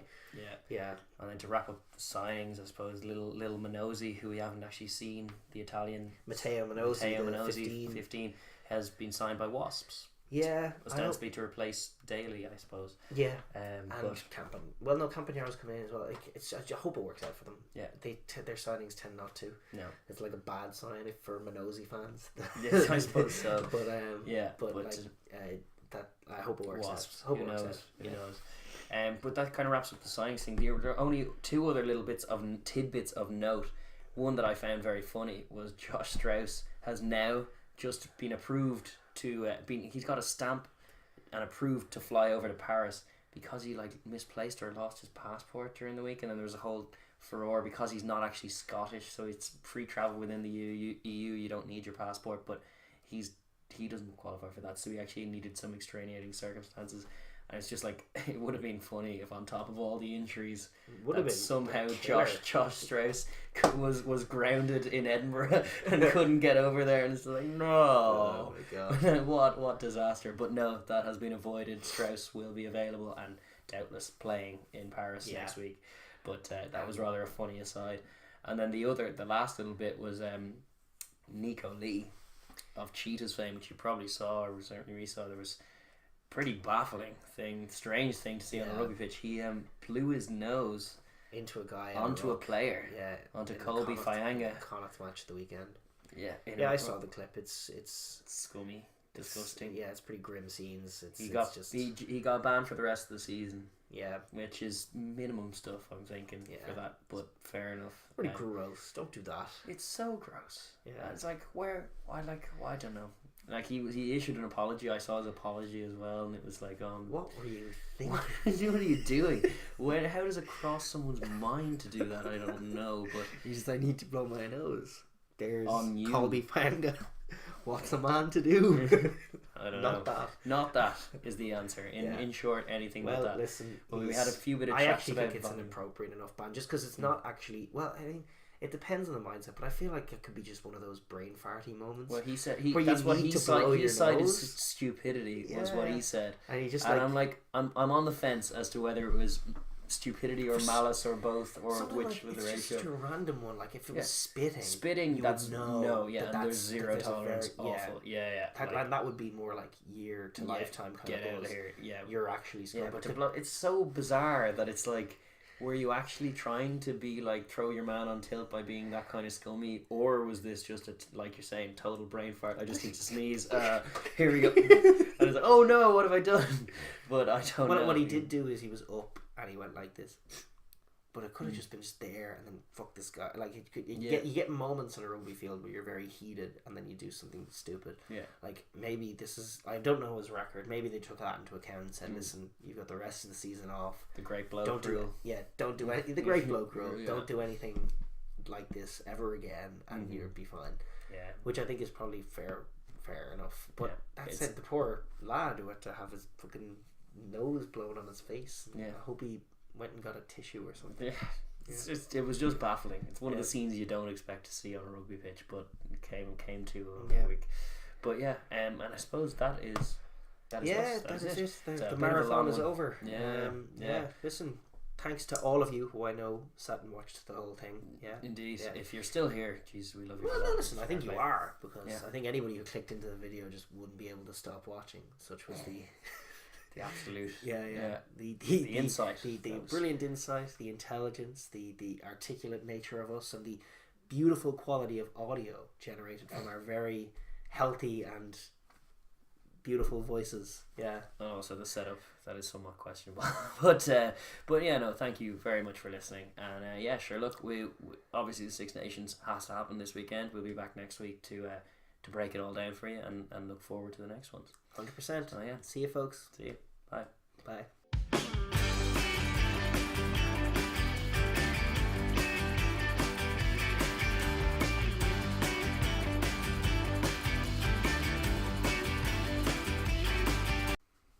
All right. Do you want to take a pot shot? Oh, even though we're not going to knock it down because it's on a little. We can't have it fall over like it used to. Yeah. But nevertheless, we can have that satisfying zoom into this lens. If you catch the lens, that'll be a cool effect. So here we go. Over the lens. Right. Just left of the lens and short. It was not actually as bad an effort as I've seen with that ball. That ball tends to go flying. I've never seen that ball left short before. Yeah. So that's why I was. Yeah, it's tough. It's tough to get any weight right with it. All right. No.